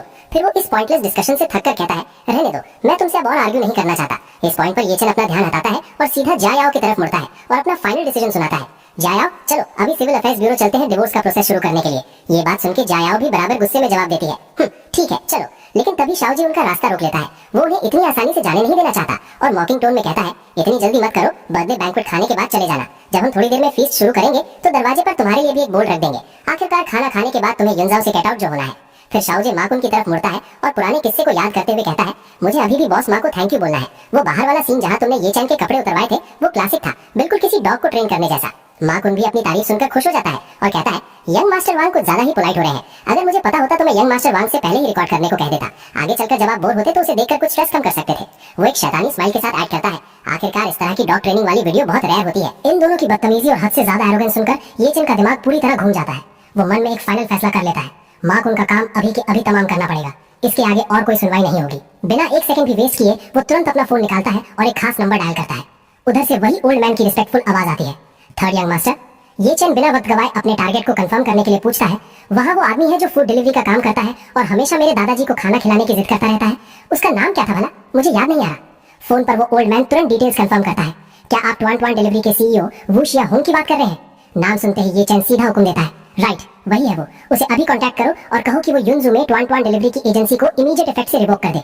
ये सुनते ही पास खड़े सब लोग शॉक हो जाते हैं। उन्हें अपने कानों पर यकीन नहीं होता कि ये लड़का किस लेवल की बात कर रहा है और किसे ऑर्डर दे रहा है। फोन पर वो ओल्ड मैन बात को आगे बढ़ाते हुए कहता है, जी वो हमेशा से ओल्ड मास्टर को जानना चाहते थे और उनके कांटेक्ट में आना चाहते थे, तो वो आपके लिए ये काम करके जरूर खुश होंगे। सोचा जाए तो उनकी नेटवर्थ अब 50 बिलियन से ज्यादा है, तो वो ओल्ड मास्टर के साथ खाना खाने के लायक है। ये सुनकर ये चैन थोड़ा इंप्रेस होकर एक सीनियर की तरह कहता है, इस बच्चे ने पिछले कुछ सालों में काफी अच्छी प्रोग्रेस कर ली है, किसी और दिन उसकी मेरे साथ मीटिंग फिक्स करो, मैं उसे ट्रीट दूंगा। ओल्ड मैन तुरंत आज्ञा मानता है, जी यंग मास्टर। जैसे ही ये चैन फोन कट करता है वहाँ एक पल के लिए सन्नाटा छा जाता है, क्योंकि लोगों को समझ नहीं आता कि ये सच था या कोई मजाक। लेकिन अगले ही पल शाओजे जोर जोर से हंसने लगता है, जैसे उसने सदी का सबसे बड़ा जोक सुन लिया हो।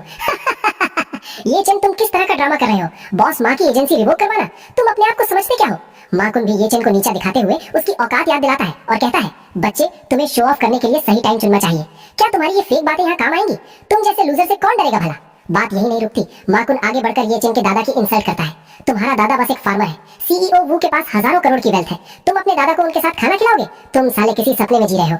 जिया याओ भी गुस्से से ये चैन को घूरती है। उसे लगता है कि ये सब बस अटेंशन पाने के लिए है और वो कहती है, डिस्गस्टिंग लगता है मुझे। अगर तुम्हारे पास कैपेबिलिटी नहीं है तो नहीं है, ये ड्रामा क्यों करना? लेकिन इधर साइड में खड़ी किन होंगयान की आंखें ये चैन पर टिकी होती हैं। वो बाकियों की तरह हंस नहीं रही थी, बल्कि कुछ गहरा सोच रही होती है। तभी अचानक माहौल को चीरते हुए माकुन का फोन बज उठता है और तभी माकुन स्क्रीन देखता है और एक्साइटेड होकर चिल्लाता है, ये तो सीईओ वू है। वो तुरंत फोन उठाता है और मक्खन लगाना शुरू कर देता है, सीईओ वू, मैं बस पिछले कुछ दिनों से आपको कॉल करने का ही सोच रहा था ताकि कॉन्ट्रैक्ट रिन्यूअल पर बात हो सके। लेकिन फोन के दूसरी तरफ से सीईओ वू की गुस्से भरी आवाज आती है जो सारे इल्यूजन्स तोड़ देती है। मैं स्पेसिफिकली तुम्हें ये बताने के लिए कॉल कर रहा हूँ कि युनजू में तुम्हारी एजेंसी की क्वालिफिकेशन रिवोक कर दी गई है। ये सुनते ही मार्क उनके पैरों तले जमीन खिसक जाती है। उसे समझ नहीं आता कि ये क्या हुआ और वो गहरे शॉक में आ जाता है। और गाइस चैप्टर यहाँ पर खत्म होता है और तब तक के लिए बाय बाय। हेलो दोस्तों, कैसे हैं आप सब? आप सभी का स्वागत है। जैसा कि हमने लास्ट एपिसोड में देखा था, कहानी में एक नया मोड़ आता है जब मार्क उनके फोन पर अचानक सीईओ वू का कॉल आता है और वो एकदम एक्साइटेड हो जाता है। इस मौके को अपने हाथ से ना जाने देने के लिए वो तुरंत फोन उठाता है और मक्खन लगाते हुए कहता है, सीईओ वू, मैं तो बस पिछले कुछ दिनों से आपको कॉल करने की सोच रहा था ताकि हम कॉन्ट्रैक्ट रिन्यूअल पर बात कर सके। लेकिन मार्क उनकी उम्मीदों पर पानी फेरते हुए तभी फोन की दूसरी तरफ से सीईओ वू की गुस्से भरी आवाज आती है, मैं खास तौर पर तुम्हें ये बताने के लिए कॉल कर रहा हूँ कि युनजो में तुम्हारी एजेंसी कैंसिल कर दी गई है। ये सुनते ही माकुन के पैरों तले जमीन निकल जाती है, जैसे उसकी दुनिया ही हिल गई हो और वो सदमे में सोचता है, मेरी एजेंसी कैंसिल हो गई। हालत ये हो जाती है कि घबराहट के मारे उसके पसीने छूटने लगते हैं और वो घबरा कर आसपास देखता है। मन ही मन सोचता है, नहीं ये नहीं हो सकता, यहाँ पार्टी में इतने सारे लोग देख रहे हैं, खासकर किन होंगयान, मैं उन्हें ये पता नहीं चलने दे सकता। उस वक्त उसके दिमाग में डर बैठ जाता है कि अगर सच बाहर आ गया तो अंजाम बहुत बुरा होगा, वरना मेरी हालत तो उस ये चैन से भी ज्यादा बुरी हो जाएगी जिसे बर्थडे पार्टी से एक आवारा कुत्ते की तरह निकाल दिया जाएगा। इसलिए अपनी बची कुची इज्जत बचाने के लिए माकुन तुरंत चेहरे पर झूठी हंसी लाता है और जोर से बोलता है ताकि सब सुन सके, शुक्रिया सीईओ, मैं बस यही कह रहा था कि हमारी दोस्ती को देखते हुए हमें डेफिनेटली साथ काम करना जारी रखना चाहिए। मैंने इस बार आपके लिए रिन्यूअल फी भी रेडी कर ली है, पूरे 8 मिलियन। लेकिन सीईओ वो वहां से जवाब देते हैं, माफ करना बॉस माँ, लेकिन हमारी कंपनी ने फैसला किया है कि हम मेन ऑफिस से किसी को युनजो में डिलीवरी संभालने के लिए भेजेंगे, हमें अब एजेंट्स की जरूरत नहीं है। माकुन अभी भी एक्टिंग करते हुए अपनी घबराहट छुपाने की कोशिश करता है और कहता है, कोई बात नहीं, जब हम मिलेंगे तो पूरी रात ड्रिंक करेंगे। ये सुनकर सीईओ वू का पारा चढ़ जाता है, वो भड़क जाते हैं, क्या तुमने साफ साफ नहीं सुना मैंने क्या कहा? तुम्हारी एजेंसी छीन ली गई है, अब कितना भी पैसा खर्च कर लो सब बेकार है। अब तक माकुन के चेहरे पर डर साफ दिखने लगता है, पसीना टपक रहा होता है, लेकिन वो अपनी एक्टिंग नहीं छोड़ता और जबरदस्ती मुस्कुराते हुए कहता है, ठीक है सीईओ वू, प्लीज आप टेंशन न लें, हम आगे डेफिनेटली एक अच्छा काम करेंगे। इस हद तक झूठ और नौटंकी सुनकर सीईओ वू अब पूरी तरह चिढ़ जाते हैं और चिल्लाते हैं, क्या तुम पागल हो गए हो? तुम फालतू सवालों के जवाब क्यों दे रहे हो? खैर, अगले महीने जब कॉन्ट्रैक्ट खत्म होगा हमारा मेन ऑफिस किसी को वहां भेजेगा।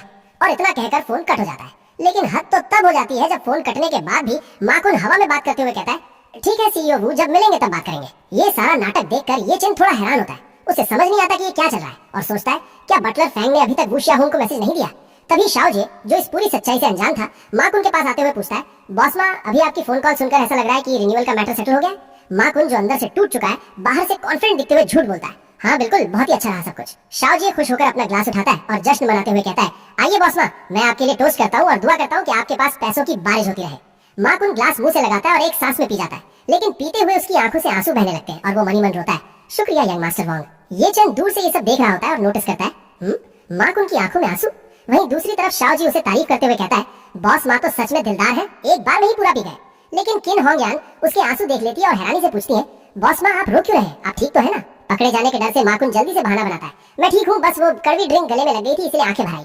अब ये चैन से रहा नहीं जाता, वो आगे आता है और सीधा बोलता है, बॉस माँ बड़ी बड़ी बातें करना भी मौके पर डिपेंड करता है, यहाँ ये नाटक करके क्या फायदा, किसे पता नहीं चल रहा कि तुम एक्टिंग कर रहे हो, तुम सबको ये बताने की हिम्मत क्यों नहीं करते कि तुम्हारी एजेंसी पहले ही कैंसिल हो चुकी है। ये सुनते ही माकुन का गुस्सा फट पड़ता है, वो मन ही मन सोचता है, इस लड़के ने तो मेरी इज्जत की धज्जियां उड़ा दी और उसे जमीन पर कुचल दिया। अपनी बची कुची इज्जत बचाने के लिए वो चिल्लाकर कहता है, तो क्या हुआ अगर वो खत्म हो गई, मेरी एजेंसी इसलिए गई क्योंकि कंपनी अब खुद कंट्रोल लेना चाहती है, ये सब तुम्हारे जैसे बेकार इंसान की वजह से नहीं हुआ है। माकुन के इस गुस्से पर ये चैन बस हल्का सा मुस्कुराता है और कहता है, अगर तुम्हें लगता है कि मैंने ये नहीं किया तो ये भी ठीक है, वैसे भी मैं एक और दुश्मन बनाने की तकलीफ नहीं उठाना चाहता।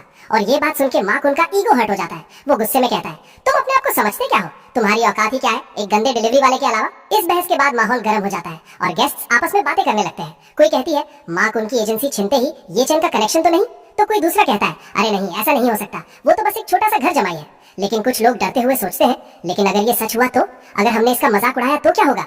तभी सिचुएशन को कंट्रोल करने के लिए जिया याओ की माँ बीच में आती है और सबको चुप कराते हुए कहता है, आप सब लोग टेंशन मत लीजिए, बॉस माँ के साथ जो हुआ उसका इस बेकार दामाद से कोई लेना देना नहीं है, इसका परिवार गांव से है, इसका दादा एक किसान है, ये बिल्कुल इम्पॉसिबल है कि ये सीईओ वू को जानता हो जो इतनी दूर रहते हैं।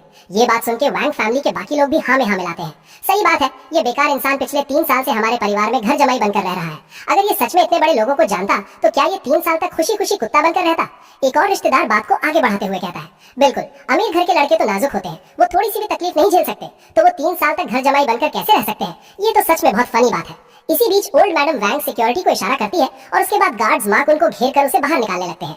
एक बॉडीगार्ड कहता है, मिस्टर माँ प्लीज इस तरफ आइए, लेकिन माकुन अपनी बेइज्जती बर्दाश्त नहीं कर पाता और चिल्लाते हुए कहता है, अरे सुनो, मैं तो वो पुरानी वाइन लाया था। लेकिन बॉडीगार्ड उसे वाइन वापस पकड़ते हुए कहता है, प्लीज अपनी ये वाइन वापस ले जाइए। माकुन चिल्लाता रह जाता है, रुको ओल्ड मैडम वैंग, प्रेसिडेंट वैंग, लेकिन उसे वहां से निकाल दिया जाता है। अंत में ये तमाशा देखकर ये चैन मन ही मन सोचता है, ये वैंग फैमिली और इस सोसाइटी के लोग ये सब के सब कितने मतलबी हैं। कोई हैरानी की बात नहीं कि वैंग जिया याओ ने पैसों के लिए मुझे धोखा दिया। कहानी में आगे बढ़ते हैं, जहाँ पिछले हंगामे के बाद माहौल को नॉर्मल करने के लिए जी चियांग अनाउंस करता है, मेहमानों प्लीज अपनी सीट्स पर बैठ जाइए, पहले थोड़ा सूप और स्नैक्स लीजिए, पार्टी बस कुछ ही देर में शुरू होने वाली है, सब लोग हॉल की तरफ चलिए। जैसे ही सब लोग डाइनिंग एरिया की तरफ बढ़ते हैं, वहाँ एक अलग ही टेंशन चल रही होती है और तभी जिया याओ येचन के पास आती है और कहती है, खाना खत्म करने के बाद हम डिवोर्स करेंगे, याद रखना दादी के 80th बर्थडे पर कोई असर नहीं पड़ना चाहिए। जिया याओ की इस बात को सुनने के बाद येचन बिना कोई रिएक्शन दिए टेबल पर बैठ जाता है और मन ही मन सोचता है, ठीक है तो फिर वांग जिया याओ का खाना खत्म करने का वेट करते हैं, उसके बाद ही डिवोर्स के लिए जाएंगे। खामोशी के साथ तभी येचन अपना खाना शुरू करने ही वाला होता है कि किस्मत से एक छोटा सा एक्सीडेंट हो जाता है, जब गलती से उसकी चम्मच सामने वाली लड़की की चम्मच से टकरा जाती है। इस मामूली सी बात को देखकर वो लड़की तुरंत चिल्लाती है, आह कितना अनोइंग है, मेरी चम्मच उस बेकार कचरे की चम्मच से टच हो गई, मेरी चम्मच अब साफ नहीं रही। वाह। उस लड़की के इस ओवर रिएक्शन को लेकर येचन उसकी नौटंकी को इग्नोर करके उसके बोल में रखे सूप को गौर से देखता है और सूप के इंग्रेडिएंट्स को पहचानते हुए सोचता है, ये तो पपाया है, ब्रेस्ट साइज बढ़ाने के लिए। इस ऑब्जर्वेशन के बाद फिर वो उस लड़की को देखता है जो पहले से ही काफी वेल डेवलप्ड दिख रही होती है और बिना कोई मौका गवाए एक तीखा कमेंट मारता है, तुम्हें शायद वैसे भी पपाया खाने की जरूरत नहीं है ना। येचन का ये अनएक्सपेक्टेड कमेंट सुन के लड़की पहले तो कंफ्यूज होती है, फिर बात समझते ही गुस्से से लाल हो जाती है और चिल्लाती है, येचन तुम्हारा क्या मतलब है, मुझे पपाया खाने की जरूरत क्यों नहीं होगी। जवाब में येचन बात खत्म करते हुए कहता है, रहने दो, समझ लो मैंने कुछ नहीं कहा, मैं ये सूप तुम्हें पास कर देता हूँ, तुम खुद ही पी लो। उसकी इस बेपरवाही को सुन के लड़की चिढ़ जाती है और गुस्से में सोचती है, ये घर जमाई मेरी आंखों में आंखें डालकर भी नहीं देख रहा, कितना अनोइंग है ये। अपनी बेइज्जती का बदला लेने के लिए वो लड़की तुरंत ओल्ड मैडम वांग के पास जाती है और कंप्लेन करती है, दादी येचन को आगे से यहाँ मत खाने दीजिएगा, इसने कोई बर्थडे गिफ्ट भी रेडी नहीं किया तो किस हक से ये आपकी पार्टी में खा रहा है। लेकिन यहाँ दादी का रिएक्शन कुछ और ही होता है। इस पर ओल्ड मैडम वांग अपनी फैमिली की रेपुटेशन बचाते हुए सख्ती से कहती है, हमारे वैंग परिवार की अपनी एक इज्जत है, उसे आज का खाना खत्म करने दो, उसके बाद वो डिवोर्स के लिए चला जाएगा। दादी के मना करने के बावजूद वो लड़की फिर भी आर्ग्यू करती है, लेकिन आज आपका 80th बर्थडे है और इसने एक गिफ्ट तक नहीं दिया। गिफ्ट की बात सुनकर येचन को पुरानी बातें याद आती हैं। वो अपने 3 साल के सफर को याद करते हुए सोचता है, सच में अगर ओल्ड मैडम वैंग ने जिद नहीं की होती कि 3 साल तक डिवोर्स नहीं हो सकता तो मेरा मिशन बहुत पहले ही फेल हो गया होता। इसलिए अब उसे लगता है कि जाते जाते कुछ करना चाहिए।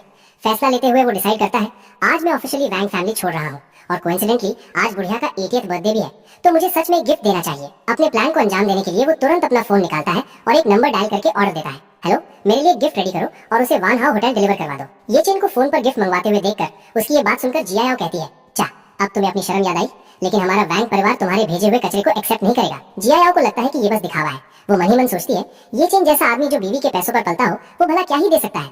इसी सोच के साथ वो उसे नीचा दिखाते हुए कहती है, अपनी बेइज्जती करवाना बंद करो, फोन करो और अपना वो गिफ्ट वापस भिजवा दो। अगर तुम्हें दादी को गिफ्ट देना ही है तो मैं किसी से कहकर तुम्हारे लिए गिफ्ट मंगवा देती हूँ। लेकिन ये चेन उसकी बात को पूरी तरह इग्नोर कर देता है और खाने में लगा रहता है। जिया याओ को अपनी बात का ये इग्नोर किया जाना बर्दाश्त नहीं होता और वो चिढ़कर चिल्लाती है, ओए क्या तुमने सुना मैंने क्या कहा, पार्टी में वक्त गुजरता है और 10 मिनट बीत जाते हैं। अचानक हॉल के एंट्रेंस पर तेजी से कदमों की आवाज आती है। वहां एक डिलीवरी बॉय हाथ में बैग लिए अंदर आने की कोशिश करता है, लेकिन दरवाजे पर खड़ा बॉडीगार्ड उसे रोकते हुए कहता है, माफ करना, आज यहाँ वैंग फैमिली की पार्टी है, फालतू लोगों का अंदर आना मना है। अपनी मजबूरी बताते हुए डिलीवरी बॉय एक्सप्लेन करता है, ओह मैं तो बस यहाँ एक बर्थडे गिफ्ट डिलीवर करने आया हूँ। बॉडीगार्ड के हटने पर वो लड़का अंदर आता है और सबसे पूछता है, क्या मैं जान सकता हूँ कि आज किसका बर्थडे मनाया जा रहा है। एक अनजान आदमी को अंदर देखकर ये देखते ही शाहू का गुस्सा बढ़ जाता है। वो चिल्लाता है, ये एक और डिलीवरी वाला क्यों आ गया, ये मेरी दादी की पार्टी है, तुम्हें अंदर किसने आने दिया। माहौल बिगड़ता देख डिलीवरी बॉय कहता है, मैं अभी रास्ते में एक रोल्स रॉयस ओनर से मिला था, वो शायद यहाँ खुद आना चाहते थे, लेकिन सड़क पर बहुत भयानक जाम लगा हुआ है तो शायद वो जल्दी नहीं आ पाएंगे। उन्होंने मुझे 500 रुपए दिए और ये जिम्मेदारी थी कि मैं ये गिफ्ट वानहा होटल तक डिलीवर कर दूं। जैसे ही शब्द रोल्स रॉयस ओनर शाहू के कानों में पड़ता है, ये सुनते ही शाहू का गुस्सा गायब हो जाता है और लालच आ जाता है। अमीर कनेक्शन समझकर वो खुश होकर कहता है, ओह तो इसका मतलब ये मेरी दादी के लिए गिफ्ट था, लाओ वो गिफ्ट मुझे दे दो। गिफ्ट मिलने की जल्दी में बॉक्स लेने के बाद शाहू उसे सबके सामने खोलता है, लेकिन जैसे ही बॉक्स का ढक्कन खुलता है उसकी आंखें फटी की फटी रह जाती है। ये क्या है। सबकी नजरों के सामने बॉक्स के अंदर से एक ग्रीन लाइट निकलता है। उसकी चमक देखकर शाहू उस चमकते हुए ब्रेसलेट को देखकर चिल्लाता है, कितना शानदार आइस टाइप जेड है, ये पूरी तरह ट्रांसपेरेंट है, ये जेड पे सबसे बेस्ट है। इस ब्रेसलेट की कीमत कम से कम 10 मिलियन होगी। इस खुलासे के बाद पूरे हॉल में हंगामा मच जाता है। सब लोग एक दूसरे को देखकर हैरानी से बातें करने लगते हैं। एक चीज जिसकी कीमत 1 करोड़ है उसे एक डिलीवरी वाला इतने कैजुअली लेकर आ गया, वो टाइकून आखिर है कौन। और जहां एक तरफ सब लोग उस महंगे गिफ्ट के बारे में सोचकर दंग है, वहीं ये चंद जिसने ये गिफ्ट मंगवाया था एकदम शांति से बैठा अपना खाना खा रहा है। और गाइस चैप्टर यहाँ पर खत्म होता है, तब तक के लिए बाय बाय। तो जैसा कि हमने पिछले एपिसोड में देखा था, उस बॉक्स के खुलते उसमें से एक बेहद कीमती जेड ब्रेसलेट निकलता है, जिसे देखकर वहां मौजूद हर शख्स की आंखें फटी की फटी रह गई थी। और अगले ही पल हर तरफ बस उसी ब्रेसलेट की चर्चा होने लगती है। गेस्ट्स और फैमिली मेंबर्स अपनी हैरानी छुपा नहीं पाते और जोर जोर से बातें करने लगते हैं। ये जेड ब्रेसलेट आज के सारे गिफ्ट्स में सबसे महंगा और कीमती पीस है। ये बात सुनते ही सबकी क्यूरियोसिटी बढ़ गई और वो ओल्ड मैडम वैंग की तरफ देखते हुए पूछते हैं, ओल्ड मैडम वैंग, आखिर वो कौन है जिसने इतना जनरस गिफ्ट भेजा है। आपको हमें उनसे बाद में जरूर मिलवाना पड़ेगा। लेकिन कहानी में ट्विस्ट तब आता है जब ओल्ड मैडम वैंग खुद कंफ्यूजन में उस ब्रेसलेट को देख रही होती है। वो अपने हाथों में उसे पकड़ते हुए कहती हैं, सच कहूं तो इस ओल्ड लेडी को भी इस बारे में कुछ क्लियर नहीं है। अब पूरे हॉल में एक सस्पेंस बन जाता है। गेस्ट्स आपस में खुसुर पुसुर करने लगते हैं। वैंग फैमिली से जुड़े सारे फैमिली आज यहाँ मौजूद है, किसी को भी छोड़ा नहीं गया, तो आखिर ये ब्रेसलेट भेजा किसने। तभी भीड़ में से ये चैन की sister in law Wang yuan yuan उस चमकते हुए ब्रेसलेट को देखकर लालच भरी नजरों से सोचती है, कितना खूबसूरत ब्रेसलेट है। और फिर वो बड़े कॉन्फिडेंस के साथ सबके सामने कहती है, क्या ये मेरे किसी चाहने वाले ने भेजा होगा। ये सुनते ही वहां खड़े गेस्ट के दिमाग में भी यही बात घूमने लगती है। वो मन ही मन सोचते हैं, हाँ ये पॉसिबल है। वांग युआन युआन का फिगर इतना हॉट है कि जो मर्द उसे देख ले उसे रात भर नींद ना आए। और वो अभी सिर्फ 20 साल की है, उसका कोई बॉयफ्रेंड भी नहीं है। वो तो कई अमीर यंग मास्टर्स का टारगेट है जो उसे डेट करना चाहते हैं। ये बातें सुनकर युआन युआन के डैड जी चियांग का सीना गर्व से चौड़ा हो जाता है। वो तुरंत हाँ में हाँ मिलाते हुए कहते हैं, बिल्कुल इसके चांसेस बहुत ज्यादा है, मेरी डॉटर है ही इतनी खूबसूरत और ऑनलाइन उसके लाखों फैंस हैं। ये पक्का किसी अमीर यंग मास्टर ने भेजा होगा जो युआन युआन को पसंद करता है। इतना सुनकर किन होंग यान भी कहती है, तो फिर एडवांस में कांग्रेचुलेशंस प्रेसिडेंट वैंग, आपका होने वाला सन इन लॉ वाकई बहुत जनरस है जिसने करोड़ों का गिफ्ट भेजा है। जी चियांग खुशी से फूला नहीं समाता और कहता है, अरे बस बस प्रेसिडेंट किन, आप तो मुझे शर्मिंदा कर रहे हैं। इस पूरे ड्रामे को ये चैन चुपचाप देख रहा होता है। उसके चेहरे पर एक फीकी सी मुस्कान होती है और वो मनी मन सोचता है, ये लोग अंधेरे में तीर मारना और ये मानना पसंद करेंगे कि इसे युआन युआन के किसी लवर ने दिया है, बजाय इसके कि ये मान ले कि इसे मैंने भेजा है। ये सब सोचकर ये चैन अपनी जगह से खड़ा होता है और जिया याओ की तरफ देखकर पूछता है, जिया याओ क्या तुमने खाना खा लिया। जिया याओ हैरानी से उसकी तरफ देखती है और रूखेपन से जवाब देती है, मैंने खा लिया, क्या हुआ। तभी ये चैन एक गहरी सांस लेता है और वो बात बोल देता है जिसका वो कब से इंतजार कर रहा था। वो कहता है, क्योंकि तुमने खाना खा लिया है और मैंने अपना गिफ्ट भी दे दिया है, तो चलो अब सिविल अफेयर्स ब्यूरो चलते हैं और अभी के अभी डिवोर्स लेते हैं। ये सुनते ही जिया याओ को झटका लगता है। वो शॉक होकर पूछती है, रुको क्या कहा तुमने, तुमने गिफ्ट दिया, तुमने कब गिफ्ट दिया। ये बात सुनकर ये चैन सीधा उस जेड ब्रेसलेट की तरफ इशारा करता है जो सबकी नजरों का तारा बना हुआ था और कहता है, वो वहां रखा है, वही मेरा गिफ्ट है। ये सुनते ही जैसे वहां बॉम्ब फट जाता है। जिक्योंग गुस्से से लाल पीला होकर चिल्लाता है, ये चैन तुम निहायती बेशरम हो, ये ब्रेसलेट करोड़ों का है, तुम 7 जन्म में भी इतना पैसा नहीं कमा पाओगे। तुम्हारी हिम्मत कैसे हुई ये कहने की कि ये ब्रेसलेट तुमने भेजा है। यूनियन भी मुंह बनाते हुए बीच में कूद पड़ती है। सिस्टर जायाओ, क्या आप अपने इस लूजर हस्बैंड को और तमाशा बनने से रोकेंगी।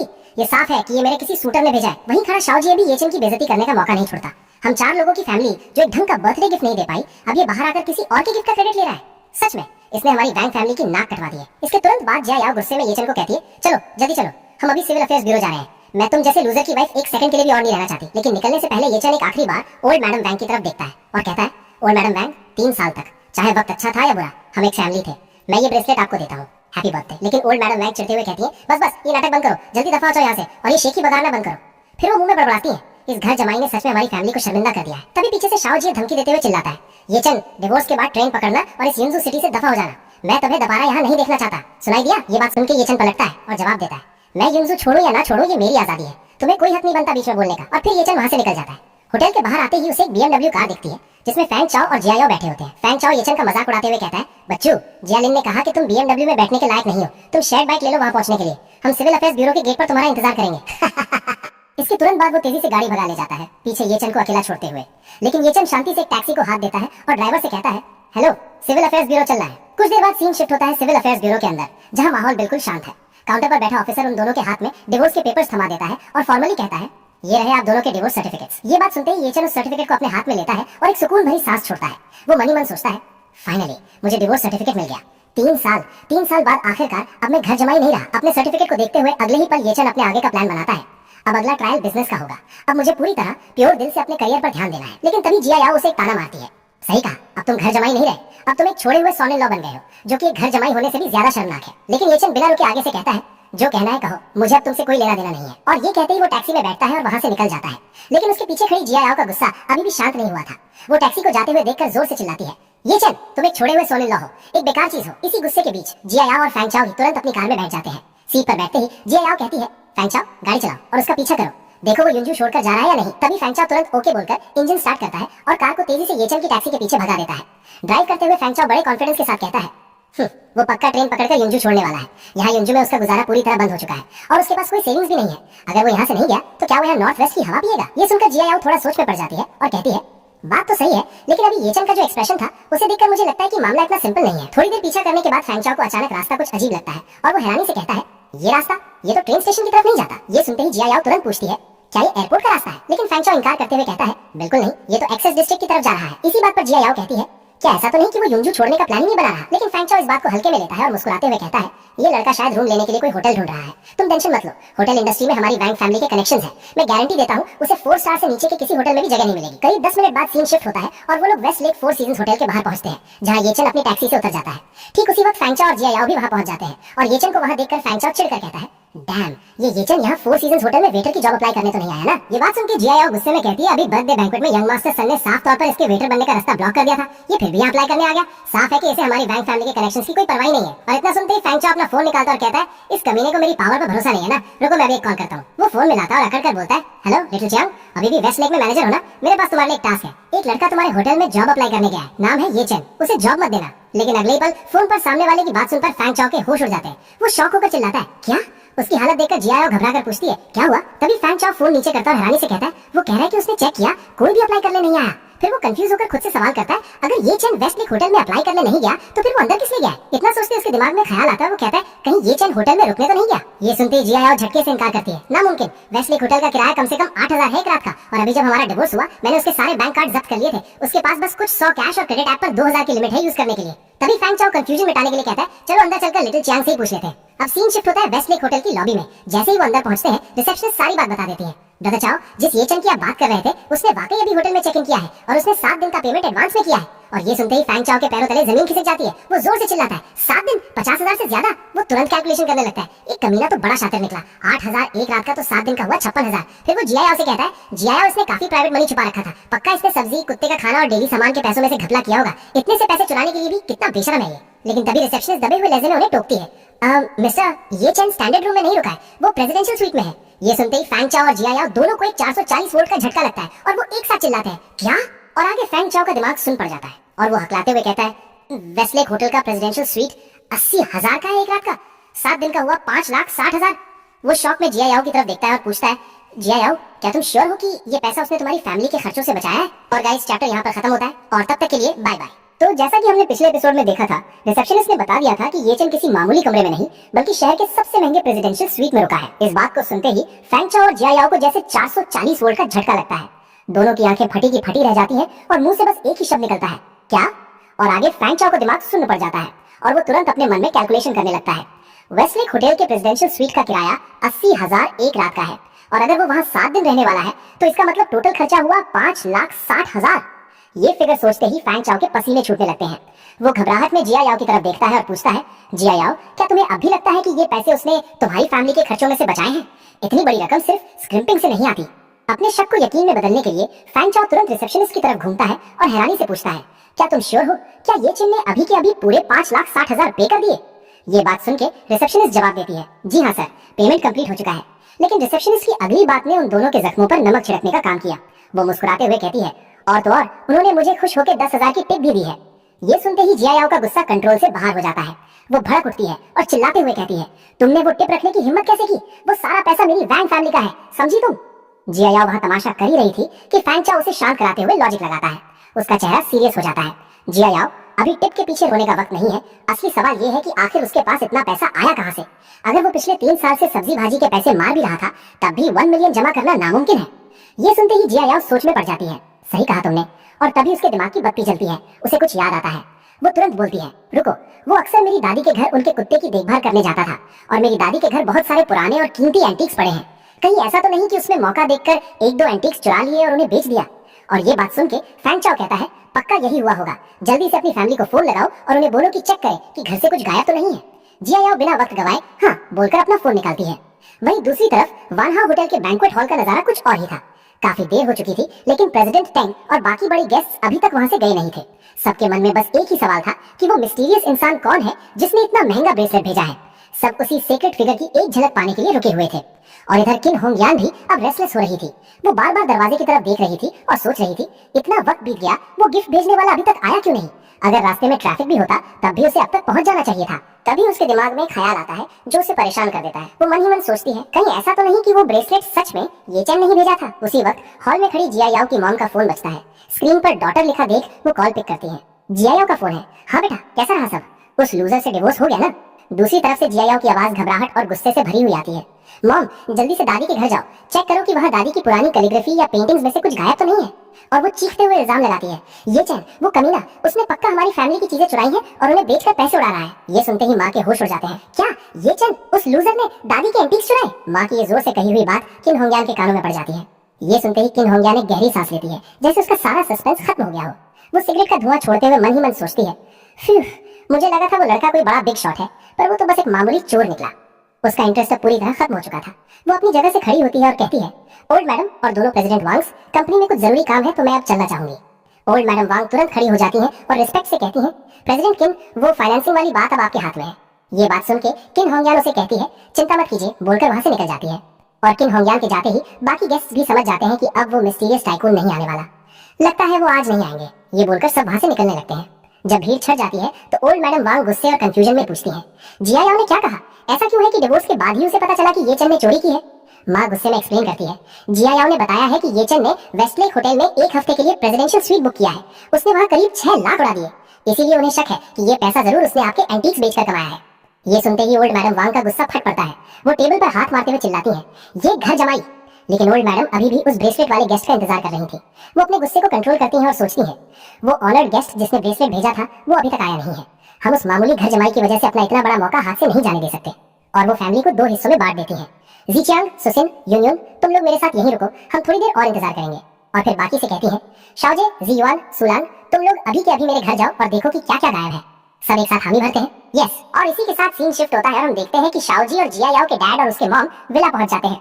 और विला के अंदर आते ही दोनों बिना वक्त बर्बाद किए चेकिंग शुरू कर देते हैं कि कहीं कोई सामान चोरी तो नहीं हुआ। और आगे शाओजी अपने अंकल को इंस्ट्रक्शन देते हुए कहता है, अंकल हम अलग अलग होकर ढूंढते हैं, आप एंटीक कैलीग्राफी और पेंटिंग रूम चेक करो, मैं ये वाला रूम चेक करता हूँ। और ये बात सुनकर अंकल तुरंत हामी भरते हुए ठीक है बोलते हैं और अपने रास्ते निकल जाते हैं। पूरा घर छान मारने में करीब 20 मिनट निकल जाते हैं, लेकिन वहाँ कुछ भी गायब नहीं था। शाओजी चारों तरफ देखने के बाद कहता है, यहाँ तो कुछ भी मिसिंग नहीं है। तभी दूसरी तरफ से अंकल भी आ जाते हैं और कंफर्म करते हुए कहते हैं, शाओजी हमारी तरफ से कुछ भी गायब नहीं है, क्या तुम्हारी तरफ कुछ मिसिंग है? ये सुनते ही शाओजी गहराई से सोचने लगता है। वो मनी मन कैलकुलेशन लगाता है, एंटी कैलीग्राफी रूम में सब कुछ सही सलामत है, इस रूम में भी कुछ गायब नहीं है। इसका साफ मतलब है कि दादी के घर से कोई भी कीमती चीज चोरी नहीं हुई है। मतलब ये चैन ने वैंग फैमिली का कुछ नहीं चुराया है। सच सामने था, लेकिन शाओजी की नफरत उस पर हावी थी। वो ये चैन को क्लीन चिट नहीं देना चाहता था, इसलिए वो झूठ बोलते हुए कहता है, ओह मैंने अभी चेकिंग खत्म नहीं की है, बेहतर होगा कि आप लोग एक बार फिर से चेक कर लो ताकि गलती से कोई चीज छूट ना जाए। अंकल उसकी बात मान लेते हैं और कहते हैं, ठीक है तो मैं वापस जाकर दोबारा चेक करता हूँ। जैसे ही अंकल वहाँ से जाते हैं, शाओजी के दिमाग में एक घटिया प्लान आता है। वो एक शेल्फ के पास जाता है और वहाँ रखी एक बहुत ही महंगी घड़ी उठा लेता है। घड़ी को हाथ में लेकर वो मनी मन कमीनेपन से हंसता है, ये वही घड़ी है जो दादाजी जिंदा रहते वक्त पहना करते थे। पूरी दुनिया में सिर्फ 48 पीसेज है और इसकी कीमत 5 मिलियन से ज्यादा है। उसके चेहरे पर एक शैतानी मुस्कान आ जाती है। ये चैन, अब से तुम वो चोर बनोगे जिसने ये घड़ी चुराई है। प्लान के मुताबिक वो उस घड़ी को अपनी जेब में छुपा लेता है और खाली डब्बा लेकर बाहर आता है। बाहर आते ही वो चीखने की एक्टिंग करता है, मेरे रूम से एक घड़ी गायब है। और ये बात सुनते ही जिया याओ की मॉम गुस्सा हो जाती है और कहती है, तभी मैं सोचूं कि ये चैन वो लूजर वेस्टलेक के प्रेसिडेंशियल स्वीट में कैसे रह सकता है, वो जानवर। बिना देरी किए जिया याओ के डैड तुरंत ओल्ड मैडम वैंग को कॉल लगाते हैं और घबराहट में बताते हैं, मॉम हमें पता चल गया, दादाजी के पास जो रिचर्ड मिले वॉच थी वो वहाँ से गायब है। दूसरी तरफ फोन पर ये सुनते ही ओल्ड मैडम वैंग गुस्से से कांपने लगती हैं। उनकी आवाज में खौफनाक गुस्सा था। उसे पकड़कर मेरे पास लाओ, मैं आज उसका हाथ काट देना चाहती हूँ। फोन रखने के बाद डैड शाओजी की तरफ मुड़ते और कहते हैं, शाओजी, दादी चाहती है कि हम अभी के अभी ये चैन को वापस लेकर आए। लेकिन ये चैन का नाम सुनते ही शाओजी की हालत खराब हो जाती है। पिछली बार की धुलाई उसे आज भी याद थी। वो डर के मारे मन में सोचता है, मैं उस आदमी से दोबारा पिटना नहीं चाहता। बचने के लिए वो तुरंत नाटक शुरू कर देता है। वो अपने जख्म को पकड़कर दर्द का बहाना बनाता है। मेरा जख्म बहुत दर्द हो रहा है, मुझे पहले इलाज के लिए हॉस्पिटल जाना पड़ेगा। अंकल आप पहले जाओ, मैं थोड़ी देर में वहाँ पहुँचता हूँ। डैड उसे रोकने की कोशिश करते हैं, शाओजी, पर वो वहाँ से निकल लेता है। और इसी के साथ मजबूरी में डैड तुरंत जिया याओ को कॉल करते हैं और कहते हैं, जिया याओ, क्या तुम अभी भी वेस्ट लेक होटल में हो? और तभी सीन शिफ्ट होता है वेस्ट लेक होटल की तरफ। जिया याओ फोन पर बात कर रही थी और जैसे ही उसे वो बात पता चलती है, वो हैरानी से पूछती है, क्या कहा? दादी की यहाँ से एक रिचर्ड मिले वॉच गायब है, वो भी 5 मिलियन की। ठीक है, मैं समझ गई। और कॉल करते ही पास खड़ा फैंग चाओ पूछता है, क्या हुआ, क्या पता चला? और तभी जिया याओ फोन रखते हुए गुस्से में कहती है, ये चैन ने सच में मेरी दादी की चीजें चुराई है, अब देखना मैं उसके साथ क्या करती हूँ। वो गुस्से में रिसेप्शनिस्ट की तरफ घूमती है और बिना किसी लिहाज के चिल्लाती है, ये चैन का रूम नंबर क्या है? फैंग चाओ उसका ये अग्रेसिव रूप देखकर घबरा जाता है। वो पूछता है, जिया याओ, तुम क्या करने वाली हो? और आगे जिया याओ पूरे जोश में जवाब देती है, क्या करने वाली हूँ? जाहिर है मैं उसे वापस ले जाऊंगी, उसने मेरे दादाजी की 5 मिलियन की वॉच चुराई है। लेकिन फैंग चाओ कुछ नोटिस करता है। जिया याओ गुस्से में कम और एक्साइटेड ज्यादा लग रही थी। वो उसे घूरते हुए पूछता है, तुम इतनी एक्साइटेड क्यों दिख रही हो? और वो मन ही मन सोचता है, ऐसा क्यों लग रहा है कि वांग जिया याओ असल में ये चैन से मिलने के लिए एक्साइटेड है। और आगे वो जिया याओ को पकड़ लेता है और वो डर रहा था कि कहीं होटल में हंगामा ना हो जाए। वो जिया याओ को समझाने की कोशिश करता है, मैं इस होटल के ओनर से पंगा लेने की हैसियत नहीं रखता, वहां जाकर तमाशा मत करो, बस चुपचाप पुलिस को बुला लो। पर जिया याओ उसकी बात सुनने के मूड में बिल्कुल नहीं थी। वो उसे धिक्कारते हुए कहती है, तुम इतने डरपोक क्यों हो? अगर तुम्हारी जाने की हिम्मत नहीं है तो मैं खुद जाऊंगी। और वो अकेले ही ऊपर निकल जाती है। सीन शिफ्ट होता है प्रेसिडेंशियल स्वीट के कॉरिडोर में। जिया याओ ये चैन के रूम के बाहर पहुंच चुकी थी। वो दरवाजे को जोर जोर से पीटने लगती है और चिल्लाती है, ये चैन, चोर कहीं के, मेरे लिए दरवाजा खोलो जल्दी। और ये आवाज सुनते ही थोड़ी देर बाद दरवाजा खुलता है और सामने ये चैन खड़ा था, जिसने अभी अभी नहाया था और उसने सिर्फ एक टॉवल लपेट रखा था। ये चैन उसे देखकर चिढ़ जाता है और कहता है, तुम औरत, तुम मुझे परेशान करना क्यों नहीं छोड़ती? अभी तुम्हारा डिवोर्स हुआ है और तुम मेरे पास चली आई। लेकिन ये चैन को इस हालत में नंगे बदन और टॉवल में देखकर जिया याओ का गुस्सा ठंडा पड़ जाता है और उसका पूरा चेहरा लाल हो जाता है। वो बस हकलाते हुए कहती है, तुम। और गाइस, चैप्टर खत्म होता है यहाँ पर और तब तक के लिए बाय बाय। हेलो गाइस, आप सभी का स्वागत है। जैसा कि हमने पिछले एपिसोड में देखा था, जिया याओ गुस्से में येचेन के रूम तक पहुंच चुकी थी और येचेन ने भी डोर ओपन कर दिया था। लेकिन डोर खुलते ही सीन कुछ और ही हो जाता है। जिया याओ जो लड़ने आई थी, वो अचानक येचेन की बॉडी और उसके एब्स देखकर पूरी तरह शॉक हो जाती है। उसकी आंखें फटी की फटी रह जाती हैं और वो मन ही मन सोचने लगती है, येचेन के पास एक्चुअली एब्स है। इसी मोमेंट पर वो शर्माते हुए रिग्रेट फील करती है और सोचती है, अगर मुझे पहले पता होता तो मैं गर्मियों में इसे घर पर बिना शर्ट के रहने देती। लेकिन येचेन उसके इस रिएक्शन को इग्नोर करते हुए डायरेक्टली पूछता है, तुम्हें एग्जैक्टली चाहिए क्या? येचेन की आवाज सुनकर जिया याओ होश में आती है और अपनी एम्बैरेसमेंट छुपाने के लिए तुरंत टॉपिक बदल देती है। वो सीधा इल्जाम लगाते हुए पूछती है, येचेन, क्या तुमने मेरी ग्रैंडमा की रिचर्ड मिले वॉच चुराई है? येचेन ये सुनकर कंफ्यूज हो जाता है और कहता है, कौन सी रिचर्ड मिले वॉच? जिया याओ को लगता है वो नाटक कर रहा है, इसलिए वो गुस्से में कहती है, अभी भी अनजान बनने का नाटक कर रहे हो? मेरी ग्रैंडमा के घर से 5 मिलियन की वॉच गायब है और वो पक्का तुमने ही ली होगी, वरना तुम्हारे पास 5 स्टार होटल के प्रेसिडेंशियल स्वीट में रहने के पैसे कहां से आए? इतनी महंगी जगह तो मैंने आज तक नहीं रुका। येचेन उसकी बकवास सुनकर मन ही मन सोचता है कि ये वोंग फैमिली के लोग वाकई में अलग ही नमूने हैं। अच्छे कामों का क्रेडिट खुद ले लेते हैं और जब बदनामी की बारी आती है तो सारा ब्लेम मुझ पर डाल देते हैं। ये सोचकर येचेन जवाब देता है, मिस वोंग, मैंने आज तक तुम्हारी वोंग फैमिली से एक सुई या धागा तक नहीं लिया, तो वॉच चुराने की बात तो बहुत दूर की है। प्लीज अब यहाँ से जाओ। और जैसे ही येचेन ने उसे मिस वोंग कहकर बुलाया, जिया याओ को जैसे करंट लग गया। वो शॉक होकर उसे देखती रह जाती है और सोचती है, मिस वोंग, इसने मुझे पहले कभी ऐसे नहीं बुलाया। उसको पुराने दिन याद आने लगते हैं जब येचेन उसे हमेशा प्यार से माय लेडी वाइफ या गॉडेस कहकर बुलाता था और अपनी सैलरी मिलने पर उसे बाहर खाने पर ले जाने की बात करता था। ये रिजेक्शन और फॉर्मेलिटी जिया याओ को गुस्सा दिला देती है। वो चिल्लाकर कहती है, तुम मुझे भगाने की इतनी जल्दी में क्यों हो? क्या तुम्हारे रूम में कोई औरत है? लेकिन येचेन को अब उसकी बातें बर्दाश्त नहीं होती। वो सोचता है कि ये औरत दिमागी रूप से बीमार हो चुकी है। वो ठंडे दिमाग से कहता है, अंदर कोई औरत है या नहीं, इससे तुम्हें कोई मतलब नहीं होना चाहिए। हमारा डिवोर्स हो चुका है। अगर तुम अभी यहाँ से नहीं गई तो मैं सिक्योरिटी को बुला लूंगा। ये सुनते ही जिया याओ का गुस्सा 7वें आसमान पर पहुंच जाता है। वो सोचती है कि येचेन की हिम्मत कैसे हुई उसे मना करने की। वो अपना फोन निकालती है और धमकी देते हुए कहती है, मैं तो तुम्हें एक मौका देने आई थी कि घर चलो, अपनी गलती मानो और ग्रैंडमा की सजा एक्सेप्ट कर लो ताकि ये मैटर यहीं खत्म हो जाए। लेकिन क्योंकि तुम्हें इस मौके की कदर नहीं है तो अब मैं पुलिस रिपोर्ट करूंगी। वो तुरंत कॉल लगाते हुए चिल्लाती है, बाद में मुझे ब्लेम मत करना, 5 मिलियन की चोरी के लिए तुम्हें 15 साल से ज्यादा की जेल होगी। लेकिन येचेन उसकी धमकियों पर ध्यान दिए बिना दरवाजा बंद कर देता है। दरवाजा बंद होते ही जिया याओ बाहर से चिल्लाती रह जाती है, अगर तुम अभी मेरे सामने घुटने टेक दो तो शायद। पर तब तक दरवाजा लॉक हो चुका था। रूम के अंदर येचेन शांति से अपने बाल ड्राई कर रहा होता है और मिरर में देखकर खुद पर ही हंसता है। वो सोचता है, सिर्फ इसलिए कि मैं उससे प्यार करता था, उसने हमेशा मुझे बात बात पर घुटने टिकवाए और माफी मंगवाई। आखिर किसी को पसंद करने का मतलब ये क्यों होता है कि इंसान इतना गिर जाए? बाहर अभी भी जिया याओ दरवाजा पीट रही होती है और चीख रही होती है, येचेन, दरवाजा खोलो, मैंने पुलिस को बुला लिया है, अब बस जेल जाने का इंतजार करो। इसके बाद सीन शिफ्ट होता है और ओल्ड मैडम वैंग को जब पता चलता है कि जिया याओ ने पुलिस को कॉल किया है तो वो भड़क जाती है। वो पूछती है, क्या जिया याओ ने पुलिस को बुला लिया?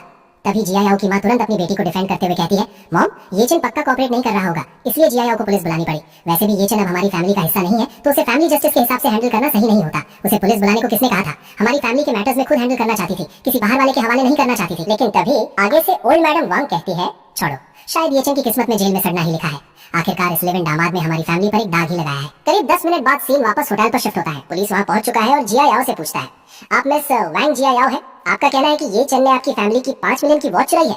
जिया याओ पुलिस को देखते ही पूरा विक्टिम कार्ड प्ले करती है और कहती है, हाँ, ये चेन हमारा लिव इन दामाद था, अभी हमारा डिवोर्स हुआ है। उसने हमारी फैमिली की वॉच चुराई और उसे बेच दिया। उन्हीं पैसों से ये इस 5 स्टार होटल के प्रेसिडेंशियल स्वीट में 1 हफ्ते से रुका हुआ है, और तो और इसने एक हुकर को भी हायर किया है। और आगे कहती है, कॉमरेड पुलिस, जाइए और उसे अरेस्ट करके जल्दी नीचे लाइए। तभी दूसरा ऑफिसर रिसेप्शन को ऑर्डर देता है, इस ये चंद को कॉल करो और कहो नीचे आए। और ये बात सुनकर रिसेप्शनिस्ट डरते हुए ओके बोलती है और रूम में कॉल लगाती है। फोन की घंटी बजने लगती है, लेकिन रूम के अंदर ये चंद गहरी नींद में सो चुका है। फोन पर लगातार घंटी बजने के बावजूद जब ये चंद कॉल नहीं उठाता तो जिया याओ का शक यकीनी में बदल जाता है। वो गुस्से और फ्रस्ट्रेशन के साथ सोचती है, इसने फोन भी नहीं उठाया, पक्का ये गिल्टी है, इसलिए इसकी हिम्मत नहीं हो रही मुझसे बात करने की। ये देखकर वहां खड़े दोनों पुलिस ऑफिसर्स एक दूसरे को देखते हैं और सिचुएशन को हैंडल करने के लिए आगे बढ़ते हैं। दोनों पुलिस ऑफिसर्स एक साथ कहते हैं, तो चलिए ऊपर चलकर देखते हैं। जिया याओ भी तुरंत हाँ में सर हिलाते हुए कहती है, चलो। और वो दोनों लिफ्ट लेकर ऊपर पहुंचते हैं और ये चंद के रूम की बेल बजाते हैं। जैसे ही ये चंद दरवाजा खुलता है, सामने पुलिस को देखकर वो थोड़ा हैरान होता है, लेकिन उसका चेहरा बिल्कुल शांत रहता है। तभी सबसे आगे खड़ा पुलिस ऑफिसर डायरेक्टर ली अपनी आइडेंटिटी रिवील करते हुए पूछता है, क्या आप मिस्टर ये चंद हैं? मैं इस डिस्ट्रिक्ट के पुलिस स्टेशन का डायरेक्टर हूँ, मेरा सरनेम ली है। वो बिना वक्त बर्बाद किए सीधा मुद्दे पर आता है और कहता है, हमें मिस वांग जिया याओ से एक रिपोर्ट मिली है कि आपने उनकी फैमिली की 5 मिलियन की वॉच चुराई है, क्या ये सच है? ये बात सुनकर ये चंद पूरे कॉन्फिडेंस के साथ जवाब देता है, मैंने वांग फैमिली से कुछ भी नहीं लिया है। लेकिन डायरेक्टर ली को इतनी आसानी से यकीन नहीं होता। वो ये चंद को ऊपर से नीचे तक स्कैन करता है और थोड़े स्केप्टिकल टोन में कहता है, मेरी गुस्ताखी माफ कीजिएगा, लेकिन मैंने सुना है कि आप पहले वांग फैमिली के live in son in law थे और आपके पास ज्यादा पैसे नहीं थे। पिछले 6 महीने से आप सिर्फ फूड डिलीवरी कर रहे थे। डायरेक्टर ली अपनी बात जारी रखते हुए रूम की तरफ इशारा करता है, मिस वांग ने अभी बताया कि डिवोर्स के वक्त आपको वांग फैमिली की प्रॉपर्टी से 1 रुपया भी नहीं मिला। फिर ये प्रेसिडेंशियल स्वीट, ये तो बहुत लग्जूरियस है। सुना है इसका किराया एक रात का 80,000 है और आपने इसे पूरे 1 हफ्ते के लिए बुक किया है। डायरेक्टर ली की आवाज में अब शक गहरा हो जाता है, अगर आपने वॉच नहीं चुराई तो ये पैसा कहाँ से आया? ये सुनकर ये चंद बिना किसी देरी के पीछे घूमता है और कहता है, 1 मिनट रुको। वो अंदर जाकर कुछ पेपर्स उठा लाता है और डायरेक्टर ली के सामने रखते हुए कहता है, डायरेक्टर ली, ये हमारे वॉशिंग ग्रुप का इक्विटी ट्रांसफर कॉन्ट्रैक्ट है। अब मैं वॉशिंग ग्रुप का सबसे बड़ा शेयर होल्डर हूँ और साथ ही नया अपॉइंट हुआ सीईओ भी। इसके साथ ही ये चंद अपनी चमचमाता हुआ बिजनेस कार्ड निकालकर उन्हें देता है और कहता है, ये लीजिए मेरा बिजनेस कार्ड। और कार्ड को हाथ में लेते ही दोनों पुलिस ऑफिसर्स के होश उड़ जाते हैं। वो कार्ड कोई मामूली कागज का टुकड़ा नहीं था। एक ऑफिसर कार्ड को गौर से देखते हुए हैरानी से कहता है, ये बिजनेस कार्ड, इसका ब्लैक बैकग्राउंड और येलो टेक्स्ट, ये तो स्विस मेटल का बना है और इसमें डायमंड्स जड़े हैं। सिर्फ इस एक कार्ड की कीमत ही 10,000 युआन है। और दूसरा ऑफिसर तो ये मानने को तैयार नहीं होता। वो डायरेक्टर से धीरे से कहता है, ये कुछ ज्यादा ही एग्जैजरेट हो गया डायरेक्टर, कहीं ये नकली तो नहीं? ये सुनकर डायरेक्टर ली भी पूछता है, क्या आपकी इन्फॉर्मेशन स्काई आई पर मिल सकती है? यहाँ मैं आपको बता दूं कि स्काई आई एक कमर्शियल इंक्वायरी टूल है जो देश भर के 200 मिलियन सोशल एंटिटीज की इन्फॉर्मेशन रखता है। किसी भी कंपनी का बैकग्राउंड या एग्जीक्यूटिव इन्फॉर्मेशन वहाँ चेक की जा सकती है। और तभी ये चंद भी जवाब देता है, स्काई के फाउंडर डॉक्टर जैंग चाओ मेरे सेकंड ब्रदर की यूनिवर्सिटी क्लासमेट है। क्योंकि मैंने अभी तक ऑफिशियली ऑफिस ज्वाइन नहीं किया है और मैं नहीं चाहता था कि लोग मुझे पहले ढूंढ ले, इसलिए मैंने उन्हें मेरी इन्फॉर्मेशन हाइड करने को कहा था। और आगे कहता है, क्योंकि आपको स्काई के डेटा पर भरोसा है तो मैं उन्हें बोलकर थोड़ी देर के लिए इसे ओपन करवा देता हूँ। वो तुरंत अपना फोन निकालता है और डॉक्टर जैंग को कॉल लगाता है। कॉल कनेक्ट होते ही वो बड़े ही कैजुअल टोन में बात करता है, डॉक्टर जैंग आजकल कैसे हैं आप? बात दरअसल ये है कि युनजू के पुलिस कॉमरेड स्काई आई पर मेरा डेटा देखना चाहते हैं। मेरी प्रोफाइल बस 10 मिनट के लिए ओपन कर दीजिए। फिर ये चंद फोन रखते हुए कहता है, ठीक है, अब आप स्काई आई पर चेक कर सकते हैं। और उसके बाद दोनों ऑफिसर्स तुरंत अपने फोन पर वॉशिंग ग्रुप सर्च करते हैं। जैसे ही रिजल्ट स्क्रीन पर आता है, उनकी आंखें फटी की फटी रह जाती हैं। स्क्रीन पर साफ साफ लिखा था, ये चंद वॉशिंग ग्रुप सीईओ। लेकिन डायरेक्टर ली अभी भी अपनी हार मानने को तैयार नहीं होता। वो हैरानी और शक के बीच कहता है, क्या ये किसी हैकर का काम हो सकता है? अब ये चंद को लगता है कि ये लोग ऐसे नहीं मानेंगे और आगे कहता है, मैं ओरिजिनली अपनी दौलत का शो ऑफ नहीं करना चाहता था, लेकिन क्योंकि आप लोग अभी भी मुझ पर विश्वास नहीं कर रहे हैं तो ठीक है। वो अपना फोन निकालता है और बैंकिंग ऐप खोलकर उनके चेहरे के सामने कर देता है, ये रही मेरी अकाउंट इन्फॉर्मेशन, खुद देख लीजिए। और ऑफिसर ने जैसे ही ट्रांजैक्शन डिटेल पर नजर डाली, उनके तो होश ही उड़ गए। 5,60,000 का खर्चा तो एक तरफ था, लेकिन जब उनकी नजर नीचे अवेलेबल बैलेंस पर गई तो वो दोनों शॉक रह गए, क्योंकि वो अमाउंट 10 बिलियन से भी ज्यादा था। और इतने जीरो देखकर ऑफिसर्स को समझ आ गया कि वो किसी मामूली इंसान से नहीं बल्कि किसी मॉन्स्टर से डील कर रहे हैं। और वो हकलाते हुए जोर से चिल्लाता है, ये तो 10 बिलियन है। और गाइस, चैप्टर यहाँ पे खत्म होता है और तब तक के लिए बाय बाय। हेलो गाइस, कैसे हैं आप सब? और आप सभी का स्वागत है। तो जैसा कि हमने पिछले एपिसोड में देखा था, जहां पुलिस वाले ये चेन का बैंक बैलेंस देखकर पूरी तरह हक्का बक्का रह गए थे, उनके चेहरों पर शौक साफ दिख रहा था। और इसी सन्नाटे के बीच ये चेन अपने मन ही मन एक गहरी सांस लेता है और सोचता है, शुक्र है कि जब हमारी शादी हुई थी तो हमने एक prenuptial property agreement sign किया था। इसी वजह से जब हमारा डिवोर्स हुआ तो वैंग फैमिली ने कभी चेक ही नहीं किया कि मेरे नाम पर असल में कितनी प्रॉपर्टी और एसेट्स हैं। और ये सोचते हुए वो पुलिस वालों की तरफ देखता है और कहता है, पुलिस कॉमरेड्स, ये तो बस मेरा एक कार्ड है। सच कहूँ तो इस एक कार्ड में ही इतना पैसा है कि अगर आप वैंग फैमिली की सारी जायदाद बेच भी दोगे ना तो भी वो इस कार्ड के बैलेंस के आधे बराबर भी नहीं होगी। और वो आगे अपनी बात जारी रखता है और एक सीरियस टोन में पूछता है, अब आप ही बताइए, क्या आपको लगता है कि मैं चिंदियों की तरह वो घड़ी चुराऊंगा जिसकी कीमत बस 5 मिलियन है? और ये चेन का ये कॉन्फिडेंस और उसका बैकग्राउंड देखकर वो मेन ऑफिसर डायरेक्टर ली तुरंत समझ जाता है कि ये कोई आम आदमी नहीं है। और फिर उसके बाद वो इज्जत के साथ पूछता है, मिस्टर ये, आप पक्का किसी बहुत बड़ी और अमीर फैमिली के यंग मास्टर होंगे, है ना? लेकिन आप जैसे बैकग्राउंड वाला इंसान अपनी मर्जी से वैंग फैमिली का घर जमाई क्यों बनेगा? और ये सवाल सुनकर ये चेन जवाब देता है, वो बस एक फैमिली अरेंजमेंट था, मेरे पास उस वक्त कोई और चॉइस नहीं थी। फिर वो तुमसे रिक्वेस्ट करते हुए कहता है, मैं उम्मीद करता हूँ कि आप दोनों मेरा ये राज राज ही रखेंगे, खास करके वैंग फैमिली के लोगों को बिल्कुल मत बताना। मैं उनकी फैमिली के साथ अब और कोई इन्वॉल्वमेंट नहीं रखना चाहता। और ये चेन की ये बात सुनकर वो दोनों पुलिस वाले मन ही मन सोचते हैं, भाई इन अमीर लोगों के शौक और सोच वाकई बहुत अजीब होती है। लेकिन डायरेक्टर ली तुरंत उसे अश्योर करते हुए कहता है, मिस्टर ये, आप बेफिक्र रहिए, आपकी प्राइवेसी का पूरा ध्यान रखा जाएगा, हम किसी को कुछ रिवील नहीं करेंगे। और मामला क्लियर होने के बाद पुलिस वाले वहाँ से जाने के लिए मुड़ते हैं और पोलाइट टोन में कहते हैं, आपको जो परेशानी हुई उसके लिए माफी चाहते हैं, अब हमें चलना चाहिए। ये चेन भी उन्हें अलविदा कहता है, जी बिल्कुल, अपना ध्यान रखिएगा। और उसके बाद सीन शिफ्ट होता है और ठीक 2 मिनट बाद हम होटल की लॉबी का नजारा देखते हैं। वहाँ वैंग जियाओ और फैंग चाओ बेसब्री से इंतजार कर रहे थे। पुलिस वालों को नीचे आता देख वो तुरंत उनके पास पहुंचते हैं, लेकिन डायरेक्टर ली सीधा कहते हैं, मिस्टर ये चेन ने साफ कर दिया है कि उन्होंने आपकी वैंग फैमिली की घड़ी नहीं ली है। मुझे लगता है आप लोगों को वापस जाकर ढूंढना चाहिए, हो सकता है आप कहीं और भूल गए हो। और ये बात सुनते ही फैंग चाओ कहता है, ये कैसे पॉसिबल है? आप उसकी बात पर विश्वास कैसे कर सकते हैं? और उसके बाद जियाओ भी कहती है, अगर उसने हमारी फैमिली की चीज नहीं चुराई तो उसके पास इतने पैसे कहाँ से आए कि वो इस 5 स्टार होटल में रुक सके? और वो आगे कहती है, वो बस एक गरीब फूड डिलीवरी करने वाला बेचारा है और कुछ नहीं। गरीब बेचारा? ये शब्द सुनकर वो दोनों पुलिस वाले एक दूसरे को हैरानी से देखते हैं। उनके दिमाग में बस वही 10 बिलियन वाला फिगर घूम रहा था। वो मनी मन सोचते हैं, भाई क्या इस दुनिया में कोई ऐसा गरीब बेचारा होता है जो 10 बिलियन का मालिक हो? लेकिन आगे से डायरेक्टर ली अब थोड़ा सख्त आवाज में जियाओ से कहते हैं, मिस वोंग जियाओ, जब तक कोई पक्का सबूत नहीं मिलता हमें कोई हक नहीं बनता मिस्टर ये चेन को अरेस्ट करने का। अगर आप जिद पर अड़ी हैं कि हम उन्हें अरेस्ट करें तो प्लीज कोई एविडेंस दीजिए, जैसे कोई वीडियो या फोटो जिसमें वो घड़ी चुराते हुए दिख रहे हो या फिर घड़ी बेचकर पैसे लेते हुए कोई सबूत हो। और जाने से पहले डायरेक्टर ली रुकते हैं और एक नसीहत देते हुए कहते हैं, साथ ही एक बात और कहूंगा, अपने एक्स हस्बैंड को गरीब बेचारा या बेकार इंसान बुलाना बंद कीजिए। आखिरकार आप दोनों कभी पति पत्नी थे, दूसरी पार्टी के बारे में ऐसी बातें बोलना बहुत हर्टफुल होता है। लेकिन जियाओ आगे से तुरंत कहती है, मैंने उसके बारे में कुछ गलत नहीं कहा, अगर उसमें थोड़ी सी भी एम्बिशन या काबिलियत होती तो मैं उसे डिवोर्स ही नहीं करती। और ये बात सुनकर दूसरा पुलिस ऑफिसर थोड़ा हैरान होकर पूछता है, तो डिवोर्स आपने दिया था मिस्टर ये को? तो इस पर जियाओ बड़े गर्व से कहती है, हाँ बिल्कुल, मैंने ही पहल की थी डिवोर्स की।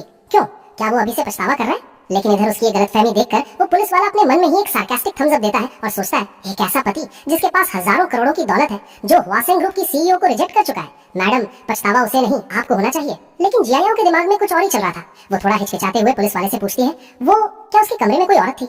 लेकिन ये बात सुन के डायरेक्टर ली जवाब देते हैं, मिस्टर ये चंद कमरे में अकेले हैं, वहाँ कोई और नहीं है। और ये बात सुनते ही जियाओ के चेहरे पर एक स्माइल आ जाती है और वो खुद से कहती है, मुझे पता था, वो अभी भी मुझसे प्यार करता है। लेकिन पुलिस वालों के जाने के बाद वहाँ खड़ा फैंग चाओ बहुत कंफ्यूजन में था और सोचता है, ये पुलिस वाले ऊपर से नीचे आए और अचानक से ये चंद के साथ इतने पोलाइट कैसे हो गए? आखिर ऊपर हुआ क्या?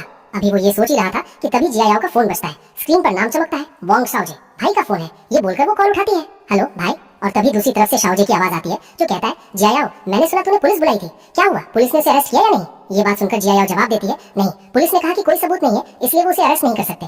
और ये बात सुनकर शाओजे थोड़ा हैरान होता है और कहता है, सबूत? उन्हें कैसा सबूत चाहिए? तो इस पर जियाओ समझाती है और कहती है, या तो घड़ी चुराने का सबूत या फिर उस घड़ी को बेचने की कोई रिसीट। और ये बात सुनते ही शाओजे के चेहरे पर एक शैतानी मुस्कान आ जाती है और अपने हाथ को देखता है जिसमें वही 5 मिलियन वाली घड़ी थी। और मनी मन कहता है, घड़ी चुराने का सबूत तो मिलना नामुमकिन है क्योंकि ये घड़ी तो इस वक्त मेरे हाथ में है। लेकिन अगले ही पल उसका दिमाग एक नई चाल चलता है और सोचता है, लेकिन मैं ये चैन के खिलाफ घड़ी बेचने का झूठा सबूत तो बना ही सकता हूँ। और ये सोचने के बाद वो जियाओ से कहता है, तू ये मामला मुझ पर छोड़ दे, मैं अभी पता लगाता हूँ कि उसने घड़ी किसको बेची है, तू चिंता मत कर, मैं उसे जेल भेज कर ही रहूंगा। लेकिन शाओजे की ये बात सुन के इधर जियाओ के मुंह से भाई निकलता ही है कि तभी शाओजे कॉल कट कर देता है और फोन रखने के बाद जियाओ गहरी चिंता में डूब जाती है और वो खुद से सवाल करती है कि अगर भाई शाओजे ने सच में ये चेन को जेल भेज दिया तो फिर आगे क्या होगा? और इसी ख्याल के साथ उसकी आंखों के सामने एक पुरानी यादें ताजा हो जाती है। उसे वो वक्त याद आता है जब ये चेन बड़े प्यार से उसके बालों को कर्ल किया करता था और कहता था, मिस देखो ये कर्ल ठीक है ना, वैसे तो ये बैरली एक्सेप्टेबल है पर काम चल जाएगा। और जियाओ अभी इन्हीं यादों में खोई हुई थी, उसका दिमाग पूरी तरह से ये चेन के ख्यालों में उलझा हुआ था। लेकिन तभी फैंग चाओ जो साइड से उसे घूर रहा था, मौका देखकर उसके करीब आ जाता है। वो बड़ी बेशर्मी से जियाओ के कंधे पर हाथ रखता है और फुसफुसाते हुए कहता है, हनी क्यों ना आज रात भी हम यहीं वेस्ट लेक में रुके? लेकिन फैंग चाओ का ये टच जियाओ को आग बबूला कर देता है। वो गुस्से से पलटती है और एक जोर का तमाचा फैंग चाओ के गाल पर जड़ देती है और वो चिल्लाती है, तुमसे एक मामूली ये चेन तो सॉल्व हो नहीं रहा और तुम्हारे अंदर इतनी हिम्मत है कि तुम मेरे साथ सोने के सपने देख रहे हो। और ये बोलकर जियाओ वहाँ एक पल भी नहीं रुकती और वहाँ से निकल जाती है। और इधर फैंग चाओ अपना लाल पड़ चुका गाल सहलाता है और दांत पीसते हुए ये चेन को कोसते हुए सोचता है, ये चेन तूने आज रात का मेरा सारा मजा खराब कर दिया, जब तू बाहर आएगा ना तो मैं तुझे बिल्कुल नहीं छोड़ूंगा। लेकिन तभी पीछे से उसका चमचा लिटिल चियांग आता है और आग में घी डालते हुए बोलता है, भाई चाओ, वैसे जो भी कहो ये बंदी है तो काफी हॉट। ये सुनते ही फैंग चाओ का गुस्सा 7वें आसमान पर पहुंच जाता है। वो चियांग का कॉलर पकड़कर उसे हवा में उठा लेता है और ऑर्डर देता है, बकवास बंद कर, जैसे ही ये चेन होटल से बाहर निकले मुझे तुरंत खबर मिलनी चाहिए, समझा? जिस पर वो डर के मारे तुरंत हमें गर्दन हिला देता है और वक्त गुजरता है और अगले दिन सुबह 6 बजते हैं। होटल की लिफ्ट का दरवाजा खुलता है और अंदर से ये चेन बाहर आता है। लेकिन आज का ये चेन कल वाले डिलीवरी बॉय से बिल्कुल अलग था। उसने एक महंगा सूट पहना हुआ था और उसकी चाल में एक अलग ही कॉन्फिडेंस था। ये नया रूप देखकर रिसेप्शन पर खड़ी लड़कियां भी दंग रह जाती हैं और हैरानी से एक दूसरे से फुसफुसाती हैं, यार इसे देखो, बिल्कुल एक डोमिनियरिंग सीईओ लग रहा है। कल वाले सिंपल लड़के से इसका टेम्परामेंट कितना अलग है आज। दूसरी लड़की भी हाँ में हाँ मिलाती है, सच में यार लव इट। पता नहीं वो कौन सी लड़की होगी जो इतनी लकी होगी कि इसकी वाइफ बनेगी। और इन्हीं बातों से अनजान ये चेन होटल से बाहर निकलता है और वहीं लिटिल चियांग ये देख लेता है और तुरंत फैंग चाओ को कॉल लगाता है, ब्रदर चाओ, ये चेन बाहर निकल गया है। और उसके बाद ये चेन एक टैक्सी लेता है और निकल पड़ता है। पीछे पीछे लिटिल चियांग भी अपनी गाड़ी में उसे फॉलो करने लगता है और अपडेट देता है, ब्रदर फैंग, मैं उस लड़के की गाड़ी का पीछा कर रहा हूँ, वो सिटी सेंटर की तरफ जा रहा है। और करीब 20 मिनट के सफर के बाद टैक्सी एक आलीशान बिल्डिंग के सामने रुकती है। ये थी हुआशेंग ग्रुप की बिल्डिंग। टैक्सी से उतरकर ये चेन उस गगनचुंबी इमारत को देखता है और कहता है, क्विन होंगयांग, कल तुमने मेरी रोजी रोटी छीन ली थी, आज देखते हैं जब तुम मुझे दोबारा देखोगी तो तुम्हारा एटीट्यूड कैसा होगा। और दूसरी तरफ फैंग चाओ अभी बिस्तर पर लेटा हुआ था जब उसे पता चलता है कि ये चेन हुआशेंग ग्रुप गया है। वो कंफ्यूज हो जाता है, ये चेन वहां क्या करने गया है। और वो आगे सोचता है, कल प्रेसिडेंट क्विन ने सबके सामने कहा था कि वो उसका सब कुछ बर्बाद कर देंगी, कहीं ये चेन प्रेसिडेंट क्विन से बदला लेने तो नहीं गया। सोचते ही वो स्माइल के साथ कहता है, ये तो बहुत बढ़िया मौका है, अगर मैं प्रेसिडेंट किन को बचा लूं तो शायद उस खूबसूरत प्रेसिडेंट किन होंगयांग के साथ मेरा कोई चांस बन जाए। बिना देरी किए वो नंबर डायल कर देता है। उधर प्रेसिडेंट किन होंगयांग अपने बेडरूम में आराम कर रही थी और अनजान नंबर देखकर वो फोन उठाती है और पूछती है, हेलो कौन है। उसके बाद उधर से फैंग चाओ बड़ी पोलाइट आवाज में बोलता है, प्रेसिडेंट किन, मैं फैंग चाओ हूँ, कल ओल्ड मैडम वैंग की बर्थडे पार्टी में मैंने आपको टोस्ट किया था। ये बात सुन के किन होंगयांग थोड़ा हैरान होती है और पूछती है, यंग मास्टर फैंग, इतनी सुबह कॉल, सब खैरियत तो है?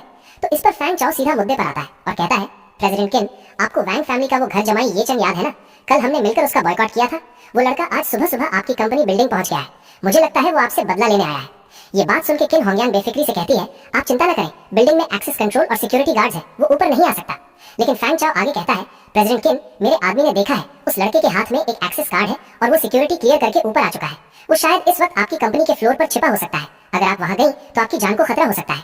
और ये बात सुनते ही किन होंगयांग बिस्तर से झटके से उठ जाती है और उसकी आंखें हैरानी से फैल जाती हैं और वो चिल्लाती है, क्या उसके पास हमारी कंपनी का कार्ड कैसे हो सकता है। और गाइस, चैप्टर यहाँ पर खत्म होता है और तब तक के लिए बाय बाय। हेलो गाइस, कैसे हैं आप सब और सभी का स्वागत है। और जैसा कि हमने पिछले एपिसोड में देखा था, फैंग चाओ क्विन होंगयांग को कॉल पे बता रहा था कि प्रेसिडेंट क्विन, मेरे आदमी ने देखा है उस लड़के के हाथ में एक एक्सेस कार्ड है और वो सिक्योरिटी क्लियर करके ऊपर आ चुका है।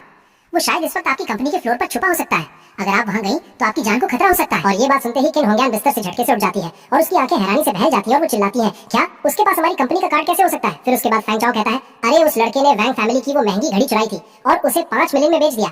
अब वो रातों रात अमीर हो गया है। तुम्हारी कंपनी में इतने लोग काम करते हैं, थोड़े बहुत पैसे फेंक कर किसी से एक्सेस कार्ड खरीदना उसके लिए कौन सी बड़ी बात है। और फिर वो ड्रामे के साथ कहता है, मैं सच में तुम्हारे लिए बहुत परेशान हूँ प्रेसिडेंट किन, तुम इतनी खूबसूरत हो, अगर उस कमीने ने गलती से भी तुम्हारे प्यारे से चेहरे पर चाकू चला दिया तो सोचो कितना बुरा होगा। मेरा तो दिल ही टूट जाएगा तुम्हें चोट लगी तो। और ये बात सुनते ही किन होंगयांग की घबराहट और बढ़ जाती है और वो जल्दी से कहती है, तुम्हारे रिमाइंडर के लिए शुक्रिया, मैं अभी किसी को भेजती हूँ कंपनी चेक करने के लिए। लेकिन उधर फैंग चाओ फोन पर तो बड़ा कंसर्न दिखाता है और कहता है, मैं भी बस अभी निकल ही रहा हूँ तुम्हारी मदद करने के लिए सिस्टर होंगयांग, और आगे हंसने लगता है। और इधर फोन रखने के तुरंत बाद किन होंगयांग अपनी सेक्रेटरी को कॉल लगाती है और ऑर्डर देती है, रॉन्ग रॉन्ग, अभी के अभी कंपनी जाओ और देखो वहाँ कोई सस्पिशियस आदमी तो नहीं है, अगर कोई दिखे तो सीधा पुलिस को फोन करना। उधर से रॉन्ग रॉन्ग तुरंत हाँ में जवाब देती है, जी प्रेसिडेंट किन। और इसके करीब आधे घंटे बाद सीन शिफ्ट होता है वाशिंग ग्रुप के ऑफिस पर। वहाँ किन होंगयांग की पर्सनल सेक्रेटरी जो रॉन्ग रॉन्ग तेजी से एंट्री लेती है। गार्ड्स उसे देखकर रिस्पेक्ट से गुड मॉर्निंग विश करते हैं, लेकिन जैसे ही वो आगे बढ़ती है वो गार्ड्स आपस में खुसर फुसर करने लगते हैं। एक गार्ड कहता है, भाई सेक्रेटरी जो आज भी कितनी प्योर और सेक्सी लग रही है ना, हालांकि किन जितनी तो नहीं, लेकिन इनका नेचर बहुत फ्रेंडली और अप्रोचेबल है। और इन सब बातों से अनजान रॉन्ग रॉन्ग सीधा दरवाजा खोलती है और सामने एक अनजान लड़के को देखकर भड़क जाती है। वो दरवाजे पर ही रुककर चिल्लाती है, कौन हो तुम और अंदर कैसे घुसे, हमारी कंपनी में बिना परमिशन के घुसकर क्या करने का इरादा है तुम्हारा। लेकिन अंदर ये चेन बड़े आराम से बैठा हुआ था और रॉन्ग रॉन्ग को गुस्से में देखकर भी शांत रहता है और बस इतना पूछता है, तुम कौन हो। तो इस पे आगे से रॉन्ग रॉन्ग अपने चश्मे को एडजस्ट करते हुए पूरे एटीट्यूड में जवाब देती है, मैं प्रेसिडेंट किन की पर्सनल सेक्रेटरी हूँ, जो रॉन्ग रॉन्ग। लेकिन इधर ये चेन शांति से उसे देख रहा होता है और उसके दिमाग में अलग ही खिचड़ी पक रही होती है। वो रॉन्ग रॉन्ग को ऊपर से नीचे तक स्कैन करता है और सोचता है, ये प्रेसिडेंट किन तो खुद एक औरत है, फिर इसने ऐसी सेक्सी सेक्रेटरी क्यों रखी है। ऐसी सेक्रेटरीज तो यूजुअली मर्दों को पसंद आती है ना। और फिर उसके दिमाग में एक फनी ख्याल आता है और हैरानी से सोचता है, कहीं ये प्रेसिडेंट किन लेस्बियन तो नहीं है। और ये चेन को ऐसे चुपचाप घूरते देख और ख्यालों में खोया देख रॉन्ग रॉन्ग का पारा चढ़ जाता है। वो टेबल पर हाथ पटक कर चिल्लाती है, ओए कहाँ खो गए, मेरे सवाल का जवाब दो जल्दी, यहाँ करने क्या आए हो। तो आगे से ये चेन बड़े ठंडे दिमाग से अपना इंट्रोडक्शन देता है, मेरा नाम ये चेन है, वाशिंग ग्रुप का नया प्रेसिडेंट। और ये सुनते ही रॉन्ग रॉन्ग के चेहरे से गुस्सा गायब हो जाता है और उसकी आंखें हैरानी से फटी की फटी रह जाती हैं। और वो तुरंत पैनिक मोड में आ जाती है और गिड़गिड़ाने लगती है, मुझे माफ कर दीजिए, आई एम सॉरी प्रेसिडेंट, ये मुझसे बहुत बड़ी गलती हो गई, दरवाजा खोलने की चाबी जिसके पास है वो तो प्रेसिडेंट ही होंगे ना, प्लीज मुझे माफ कर दीजिए मिस्टर प्रेसिडेंट। और वो अपनी सफाई देते हुए कहती है वो एक्चुअली प्रेसिडेंट किन ने कहा था कि कोई सस्पिशियस आदमी आया है, इसलिए मुझे लगा। और रोंग रोंग की ये बात सुन के ये चन समझ जाता है कि ये सब किसका किया धरा है। वो मन ही मन सोचता है डैम, ये वोंग फैमिली वाले भूत की तरह मेरे पीछे पड़े हैं, अब तक फॉलो कर रहे हैं मुझे। फिर वो रोंग रोंग से कहता है ठीक है तुम जा सकती हो। ये बात सुनते ही रोंग रोंग जी जी करती हुई वहां से जाने लगती है, लेकिन तभी ये चन उसे रोकता है। ओ हाँ, मैंने सुना है कि प्रेसिडेंट किन युनजो की नंबर 1 खूबसूरत फीमेल प्रेसिडेंट है। जैसे ही वो आए उन्हें तुरंत मेरे ऑफिस भेजना, मैं भी तो देखूं हमारी कंपनी की वाइस प्रेसिडेंट आखिर दिखती कैसी है। और इधर हम देखते हैं रोंग रोंग वहां से निकलकर वॉशरूम एरिया के पास आती है और तुरंत किन होंगयान को कॉल लगाती है। उधर से किन होंगयान घबराई हुई पूछती है रोंग रोंग क्या हुआ, कोई मिला क्या वहाँ, कोई सस्पिशियस आदमी था क्या। लेकिन आगे रोंग रोंग बताती है प्रेसिडेंट किन वो कोई चोर या सस्पिशियस आदमी नहीं था, वो तो प्रेसिडेंट ये थे, हमारे ग्रुप के नए पैराशूटेड प्रेसिडेंट। वो आगे बताती है वो कंपनी आ चुके हैं और उन्होंने कहा है कि वो आपसे मिलना चाहते हैं। और ये सुनते ही किन होंगयान कार ड्राइव करते हुए शॉक हो जाती है, क्या प्रेसिडेंट ये कंपनी पहुंच गए। वो तुरंत एक्सीलरेटर दबाती है और तेजी से गाड़ी भगाते हुए कहती है मैं बस अभी वहां पहुंचती हूँ। और उसकी गाड़ी सड़क पर हवा से बातें करते हुए कंपनी की तरफ दौड़ पड़ती है। और फिर 10 मिनट बाद सीन शिफ्ट होता है सीबीडी लॉबी में, जहां किन होंगयान कार से उतरकर पूरे स्टाइल और कॉन्फिडेंस के साथ कंपनी में एंटर करती है।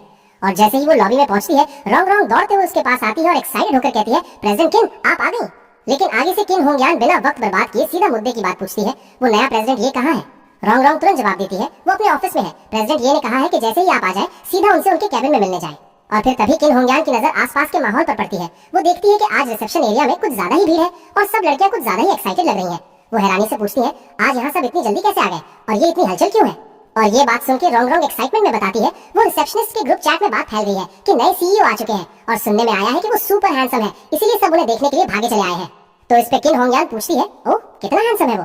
तो इस पर रोंग रोंग की आंखें चमक उठती हैं और वो कहती है मेल सेलिब्रिटी से भी ज्यादा हैंडसम, और वो बहुत यंग भी है, देखने में मुश्किल से 23 साल के लगते हैं। और ये बात सुनते ही किन होंगयान थोड़ा शॉक हो जाती है, इतना यंग। और वो मन ही मन सोचने लगती है मुझे 32 की उम्र में वाइस प्रेसिडेंट बनने में इतनी मेहनत लग गई और ये प्रेसिडेंट इतना यंग है। लेकिन अपनी अथॉरिटी मेंटेन करते हुए वो सबको ऑर्डर देती है सबसे कह दो कि प्रोफेशनल रहे, प्रेसिडेंट ये के सामने लट्टू होने की जरूरत नहीं है वरना वो हमें हल्के में लेने लगेंगे। और ये बात सुनकर रोंग रोंग मक्खन लगाते हुए किन होंगयान को कहती है अरे प्रेसिडेंट किन, हम भला प्रेसिडेंट ये के लायक कहां, उनके जैसे डोमिनेटिंग सीईओ के लिए तो सिर्फ आप ही परफेक्ट मैच है। और वो दोनों आगे जाने लगते हैं और जाते जाते रोंग रोंग बता रही होती है वैसे प्रेसिडेंट ये ने आपकी बहुत तारीफ की है, कहते हैं आप युनजू की नंबर 1 ब्यूटीफुल फीमेल प्रेसिडेंट है, क्या पता वो आज कंपनी इसीलिए जल्दी आए हो ताकि आपसे जल्दी मिल सके। लेकिन ये बात सुनकर किन होंगयान कहती है बेकार की बातें मत करो, लेकिन अंदर ही अंदर उसका कॉन्फिडेंस आसमान छू रहा होता है। वो मन ही मन सोचती है मैंने युनजू के बिजनेस सर्कल में इतने साल बिताए हैं, ऐसा कोई मर्द नहीं जिसे मैं किन होंगयान हैंडल न कर सकूं, ये तो बस 23 साल का एक बच्चा है। और वो अपने बालों को झटकते हुए खुद से कहती है इन छोटी लड़कियों के लिए वो भले ही कोई डोमिनेटिंग सीईओ होगा जो इनकी पहुंच से बाहर है, लेकिन मेरे लिए वो बस एक सिंप बनकर रह जाएगा। और पीछे से आसपास खड़ी लड़कियां किन होंगयान को एडमिरेशन से देख रही होती हैं और आपस में बात करती हैं। सही बात है, जब किन होंगयान एक्शन लेती हैं तो ऐसी कोई चीज नहीं जो वो सॉल्व न कर सके। याद है पहले वो 10 बिलियन वाला सीईओ था जिसे कोई हैंडल नहीं कर पा रहा था, किन होंगयान ने अंदर जाकर बस 2 मिनट में उसे सीधा कर दिया था। और उस प्रेसिडेंट ने कहा था प्रेसिडेंट किन आगे जो भी ऑर्डर होगा हम बस आपकी बात सुनेंगे।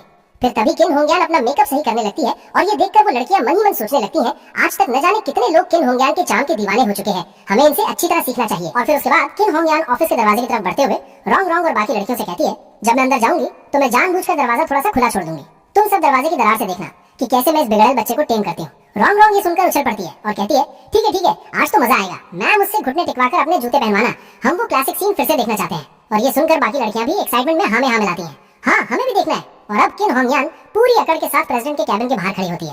वो मन में सोचती है कंपनी के हेड प्रेसिडेंट को घुटनों पर लाकर वाइस प्रेसिडेंट को जूते पहनाते हुए देखना, अगर ये बात एम्प्लॉइज में फैल गई तो सबको पता चल जाएगा कि असली पावर किसके पास है, फिर कंपनी में मेरा स्टेटस कोई हिला भी नहीं पाएगा।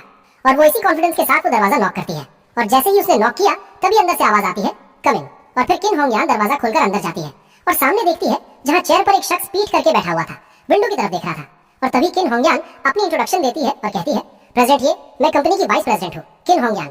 और बोलते हुए वो मन ही मन एनालाइज करती है, हालांकि सिर्फ पीठ और साइड प्रोफाइल दिख रहा है लेकिन इसकी जॉ लाइन तो सच में किसी कोरियन स्टार जैसी हैंडसम लग रही है। लेकिन जैसे ही वो थोड़ा और करीब आती है उसे कुछ अजीब महसूस होता है, इसकी साइड प्रोफाइल ये मुझे इतनी जानी पहचानी क्यों लग रही है, ऐसा लग रहा है जैसे मैंने इसे पहले कहीं देखा है। और तभी ये चैन कहता है मैंने सुना तुम मुझसे मिलना चाहती थी। और ये बोलते हुए वो धीरे से अपनी चेयर घुमाता है और हम देखते हैं बाहर दरवाजे के पीछे छुपी हुई रोंग रोंग और बाकी लड़कियां एक्साइटमेंट में फुसफुसाती हैं, वो घूम रहा है, देखना प्रेसिडेंट किन की खूबसूरती देखकर इस प्रेसिडेंट ये की तो नाक से खून ही बह निकलेगा। मुझे लगता है वो वहीं घुटनों पर बैठ जाएगा और उन्हें अपनी क्वीन बुलाएगा। लेकिन अंदर का नजारा कुछ और ही था। जैसे ही चेयर पूरी घूमती है और ये चेन का चेहरा सामने आता है किन होंगयान के पैरों तले जमीन खिसक जाती है, उसकी आंखें फटी की फटी रह जाती हैं और मुंह से बस हकलाते हुए निकलता है ये चैन। और आगे ये चैन बिल्कुल शांत बैठा रहता है, लेकिन किन होंगयान का दिमाग सुन्न पड़ जाता है, उसकी टांगें जवाब दे जाती हैं और वो अपने आप को संभाल नहीं पाती और किन होंगयान खुद वहां जमीन पर घुटनों के बल गिर पड़ती है। उसकी हालत ऐसी हो जाती है जैसे किसी ने उसकी आत्मा ही खींच ली हो। और बाहर खड़ी लड़कियां ये सीन देखकर शॉक में आ जाती हैं। उनकी हंसी गायब हो जाती है और वो हैरानी से चिल्लाती हैं, अरे ये प्रेसिडेंट किंग खुद घुटने टेक कर क्यों बैठ गए। रॉन्ग रॉन्ग की आंखें चश्मे के पीछे से बाहर आने को हो जाती हैं, क्योंकि प्रेसिडेंट का दरवाजा अब सबके सामने खुला था और नजारा बिल्कुल उलट हो चुका था। और गाइस चैप्टर यहाँ पर खत्म होता है और तब तक के लिए बाय बाय। हेलो गाइस, कैसे हैं आप सब? स्वागत है एक और नई वीडियो में। तो जैसा कि हमने पिछले एपिसोड में देखा था, किन होंगयान आते ही ये चन को देखते ही डर के मारे खुद ही अपने घुटनों पर गिर चुकी थी। ये शॉकिंग नजारा देखकर किन होंगयान की सेक्रेटरी रॉन्ग रॉन्ग पूरी तरह से शॉक में आ जाती है और वो दूर से छुपकर देखती हुई मन ही मन सोचती है, ये कैसे हो सकता है? ये प्रेसिडेंट ये नहीं है जो प्रेसिडेंट किंग के सामने झुके हैं, बल्कि प्रेसिडेंट किंग खुद प्रेसिडेंट ये के सामने घुटनों पर है। इस शौक से वो बाहर आती ही है कि अचानक उसकी नजर ये चन पर जाती है और पकड़े जाने के डर से वो और बाकी लड़कियां वहां से जोर से चिल्लाते हुए भाग जाती हैं, आ पकड़ी गई। और उनके जाने के बाद ऑफिस में एक अजीब सा सन्नाटा छा जाता है और इधर किन होंगयान जमीन पर डर के मारे चुपचाप बैठी हुई थी और उसके दिल की धड़कन तेज हो चुकी थी। इसी टेंशन भरी खामोशी को तोड़ते हुए ये चेन उसे देखता है और पूछता है, प्रेसिडेंट किंग आते ही तो मेरे सामने घुटनों पर क्यों बैठ गई? मैं तुम्हारा इतना बड़ा सम्मान एक्सेप्ट नहीं कर सकता। और ये सार्कास्टिक बात सुनकर किन होंगयान और ज्यादा ऑकवर्ड और शर्मिंदा फील करती है। वो जमीन पर वैसे ही बैठे बैठे मन ही मन सोचती है, अगर तुम एक्सेप्ट नहीं कर सकते तो अभी तक मुझे उठाया क्यों नहीं? तुम मेरी इतनी ज्यादा बेइज्जती करवा रहे हो और ये पोजीशन कितनी अजीब लग रही है। गुस्से और पछतावे में वो आगे सोचती है, कमबख्त वैंग फैमिली, अगर उनकी वजह से ना होता तो मैं आज अपने बॉस को इस तरह नाराज नहीं करती। अपने डूबते करियर को देखकर वो हिम्मत जुटाती है और ये चन से पूरे दिल से माफी मांगते हुए कहती है, मुझे माफ कर दीजिए प्रेसिडेंट, ये मैं गलत थी। कल मैंने जो भी कहा उसके लिए कृपया मुझे माफ कर दें। उसके इतना बोलते ही ये चन थोड़ा आगे झुकता है और उसके चेहरे के पास आकर कहता है, कल? ओ अब मुझे याद आया, कल तुमने शायद कहा था कि हम लवर्स हैं। इससे पहले कि किन होंगयान को समझ पाती, ये चन अचानक से आगे बढ़कर उसे कसकर गले लगा लेता है। इस अनएक्सपेक्टेड एक्शन से किन होंगयान की आंखें फटी की फटी रह जाती है और उसके मुंह से हल्की सी आवाज निकलती है, आ। ये चन उसे गले लगाए हुए उसकी महक में खो जाता है और अपने मन में सोचता है, कितनी खुशबूदार और सॉफ्ट है। इसमें कोई शक नहीं कि इतने सारे आदमी इस औरत के पीछे पागल क्यों है। फिर वो उसके कान के पास स्मूथली कहता है, मैंने सुना है कि मैंने तुम्हें अपनी गर्लफ्रेंड बनने के लिए एक पूरा आइलैंड रेंट पर लिया था। वो कौन सा आइलैंड था भला? और ये चन की ये बात सुनकर किन होंगयान का चेहरा शर्म से लाल हो जाता है और वो धीमी आवाज में डरते हुए कहती है, मुझे माफ कर दीजिए, मैं गलत थी। उसकी ये बात सुनकर फाइनली ये चन उसे छोड़ता है और कहता है, ठीक है पहले खड़ी हो जाओ फिर हम बात करेंगे। वो पलटकर वहां से पीछे हटता है और ऑर्डर देता है, ऑफिस के पर्दे गिरा दो, अगर दूसरे एम्प्लॉइज ने ये सब देख लिया तो अच्छा नहीं लगेगा। ये सुनते ही किन होंगयान जल्दी से उठती है और जी कहते हुए उसकी बात मानती है। पर्दे गिराने के बाद जब सिचुएशन थोड़ी नॉर्मल होती है तो ये चन अपने बॉस वाली चेयर पर आकर बैठ जाता है और वो फाइल देखते हुए कहता है, प्रेसिडेंट किंग, कल तुमने कहा था कि तुम मेरे युनजाओ के ये के लिए रोजी रोटी के सारे रास्ते बंद कर दोगी। अब मैं हुआशिंग ग्रुप का प्रेसिडेंट हूँ, तुम्हारा बॉस। और फिर वो किन होंगयान को घूरते हुए पूछता है, मैं तुमसे पूछना चाहता हूँ, अब तुम मुझे कैसे ब्लैकलिस्ट करोगी? और ये सुनकर कमरे की हवा एकदम टाइट हो जाती है, लेकिन किन होंगयान हिचकिचाते हुए जवाब देती है, प्रेसिडेंट ये मैंने सच में ऐसी उम्मीद नहीं की थी कि आप जैसे स्टेटस वाला इंसान वैंग फैमिली का live in son in law बनेगा। और वो अपनी गलती को पूरी तरह से एक्सेप्ट करते हुए आगे बोलती है, मैं जानती हूँ मेरी गलती सुधारी नहीं जा सकती, आप मुझे जो भी सजा देंगे मैं उसे मंजूर करूंगी। अगर आप मुझे थप्पड़ मारना चाहते हैं तो मैं आगे आ जाऊंगी ताकि आप मार सके। अगर आप मुझे गाली देना चाहते हैं तो मैं सुनूंगी। अगर आप मुझे निकालना चाहते हैं तो मैं अभी अपना सामान पैक करके चली जाऊंगी और कभी आपके सामने आकर आपको गुस्सा नहीं दिलाऊंगी। और किन होंगयान का ये बोल्ड और फियरलेस एटीट्यूड देखकर ये चन थोड़ा इंप्रेस हो जाता है। वो मन ही मन सोचने लगता है, ये औरत किन होंगयान सच में सिंपल नहीं है, ये प्रॉब्लम्स के आगे घबराती नहीं है, अपनी जिम्मेदारी लेने को तैयार है, कोई बहाने नहीं बनाती और न ही अपनी गलती का ब्लेम किसी और पर डालती है।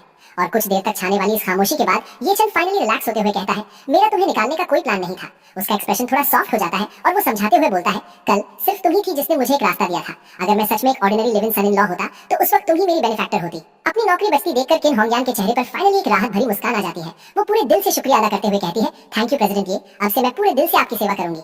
और इसी पल ये चन के चेहरे पर सीरियस एक्सप्रेशन वापस आ जाता है और वो एक गहरी सांस लेता है और कहता है, तुम्हें तो मैं माफ कर सकता हूँ, लेकिन कल बैंक्वेट में जिन बाकी लोगों ने मेरे रोजी रोटी के रास्ते बंद किए थे, मैं उनमें से एक को भी नहीं छोड़ूंगा। और तभी इधर किन होंगयान ये चन की ये सभी बात सुनकर आगे कहती है, आप मुझे सिर्फ होंगयान बुला सकते हैं। और उसकी इस बात पर ये चन बिना रुकावट के सीधा ऑर्डर पास करता है, होंगयान, कल जिन लोगों ने मेरे रोजी रोटी के रास्ते बंद किए थे उनकी सारी इन्फॉर्मेशन निकाल कर मुझे दो। और ये चन का ऑर्डर सुनते ही किन होंगयान तुरंत सिर हिलाते हुए कहती है, जी बिल्कुल। ये कहते हुए उसके दिमाग में एक ही बात चल रही होती है कि अब प्रेसिडेंट ये अपना अगला कदम उठाने वाले हैं। वो समझ जाती है कि अब युनजू के बिजनेस सर्कल में एक बहुत बड़ा तूफान आने वाला है। इस बात के करीब आधे घंटे बाद का सीन दिखाया जाता है। किन होंगयान सारी फाइल्स और डिटेल्स इकट्ठा करके ये चन के पास आती है और उसके टेबल पर रखते हुए रिस्पेक्टफुली कहती है, प्रेसिडेंट ये आपको जो भी इन्फॉर्मेशन चाहिए थी वो सब यहाँ है। इस फाइल में फांग चाओ की पूरी हिस्ट्री थी। फाइल देखते ही ये चन के दिमाग में वो पुरानी बातें गूंजने लगती हैं, जहां उसे ताना मारते हुए जिया याओ ने कहा था कि फांग चाओ को देखो, उसकी फैमिली के पास 10 बिलियन के करीब की प्रॉपर्टी है और तुम जैसा लूजर उसकी बराबरी कैसे कर सकता है। इन्हीं बातों को याद करके ये चन थोड़ा सीरियस होता है और किन होंगयान से पूछता है, मैंने सुना है कि युनजू में फांग फैमिली एक फर्स्ट क्लास फैमिली मानी जाती है और उनकी टोटल नेटवर्थ लगभग 10 बिलियन के आसपास है। उसकी बात का जवाब देते हुए किन होंगयान सिचुएशन क्लियर करती है और कहती है, आप उन्हें फर्स्ट क्लास कह सकते हैं। 2 साल पहले तक उनके पास 10 बिलियन जरूर होंगे, पर अब उनका बिजनेस बुरी तरह से गिर चुका है। उनकी करंट प्रॉपर्टी मुश्किल से 3 बिलियन के आसपास ही बची है। वो लोग अब वैंग फैमिली से कुछ ज्यादा बेहतर नहीं है। ये डिटेल बताने के बाद किन होंगयान आगे समझाती है, दरअसल वैंग फैमिली का हाल ही में एक नया प्रोजेक्ट आया है और वो लोग चाहते हैं कि हम उन्हें इसके लिए 70 मिलियन की फाइनेंसिंग दें। इसके बदले में उन्होंने मुझे काफी सारे बेनिफिट्स भी दिए थे, लेकिन अब मैं उनके दिए गए सारे बेनिफिट्स वापस लौटा दूंगी और उन्हें साफ साफ कह दूंगी कि अब हमारी वाशिंग कंपनी के साथ बिजनेस करने का सपना देखना भी छोड़ दें। ये सब बोलते हुए वो मन ही मन वैंग जियाकी को बेवकूफ समझती है और सोचती है कि उस लड़की के पास सच में देखने के लिए आंखें ही नहीं है जो उसने उस लूजर फांग चाओ को चुना। जिस दिन उसे ये चेन की असली पहचान के बारे में पता चलेगा, वो डर के मारे और पछतावे से पूरी तरह टूट जाएगी। लेकिन किन होंगयान की इस बात को सुनते ही ये चेन उसे शांत करते हुए कहता है, ये दोनों अलग अलग बातें हैं। मैंने उनके साथ अपने पर्सनल रिलेशनशिप की वजह से वैंग फैमिली को बिजनेस से बाहर नहीं किया है। एक काम करो, उस प्रोजेक्ट का प्रपोजल मेरे पास ले आओ, मैं उसे देखना चाहता हूँ। ये चेन की ये बात सुनते ही किन होंगयान जल्दी से कहती है, जी मैं अभी जाकर आपके लिए वो ले आती हूँ। पर ये चेन उसे वहीं टोकते हुए कहता है, कोई जरूरत नहीं है, मैं भी तुम्हारे साथ चलूंगा। इसी बीच हमारा सीन शिफ्ट होता है और बाहर सीबीटी का नजारा दिखाया जाता है, जहां फांग चाओ वाशिंग कंपनी में आ चुका था और अजीब सी मुस्कान के साथ मन ही मन सोचता है, मैं सोच रहा हूँ कि क्या अब तक प्रेसिडेंट किन ने ये चेन को पकड़ लिया होगा या नहीं। और वो अभी आगे बढ़ ही रहा होता है कि अचानक एक लड़की उसके पास आती है और देखकर फ्लर्ट करते हुए कहती है, ओ क्या आप यंग मास्टर फांग नहीं है? फांग चाओ उसे ऊपर से नीचे तक देखता है और थोड़ा कंफ्यूज होते हुए पूछता है, तुम कौन हो? लेकिन ये बात सुनकर वो लड़की उसके बिल्कुल करीब आ जाती है और कहती है, यंग मास्टर फैंग, मुझे भूल गए? ये तो सच में दिल तोड़ने वाली बात है। उस दिन लिंक्स बार में आपने ही तो मुझे ड्रिंक्स पिलाई थी और फिर हम वहां गए, आपने तो मुझे सारी रात परेशान किया था। उसकी बातें सुनकर फैंग चाओ मन ही मन अजीब सा मुंह बनाता है और सोचता है, कमबख्त, लगता है उस दिन मैंने सच में बहुत ज्यादा पी ली थी, जो मैंने ऐसे कचरे जैसे माल को भी अपने साथ रख लिया। लेकिन अपने असली बदले वाले मकसद को याद करके वो झूठी मुस्कान के साथ बोलता है, ओह मुझे याद आ गया, बिल्कुल याद है, तो क्या तुम यहाँ वाशिंग में काम करती हो? उसके दिमाग में एक प्लान चलने लगता है कि इस ब्रॉड का इस्तेमाल किया जा सकता है, इसलिए वो जल्दी से आगे बढ़ता है और थोड़ा पैनिक क्रिएट करते हुए कहता है, मेरी जान जल्दी से मुझे ऊपर ले चलो, तुम्हारी प्रेसिडेंट किन की जान इस वक्त खतरे में है। ठीक 1 मिनट बाद का सीन आता है जहां वो दोनों लिफ्ट से ऊपर आ चुके थे।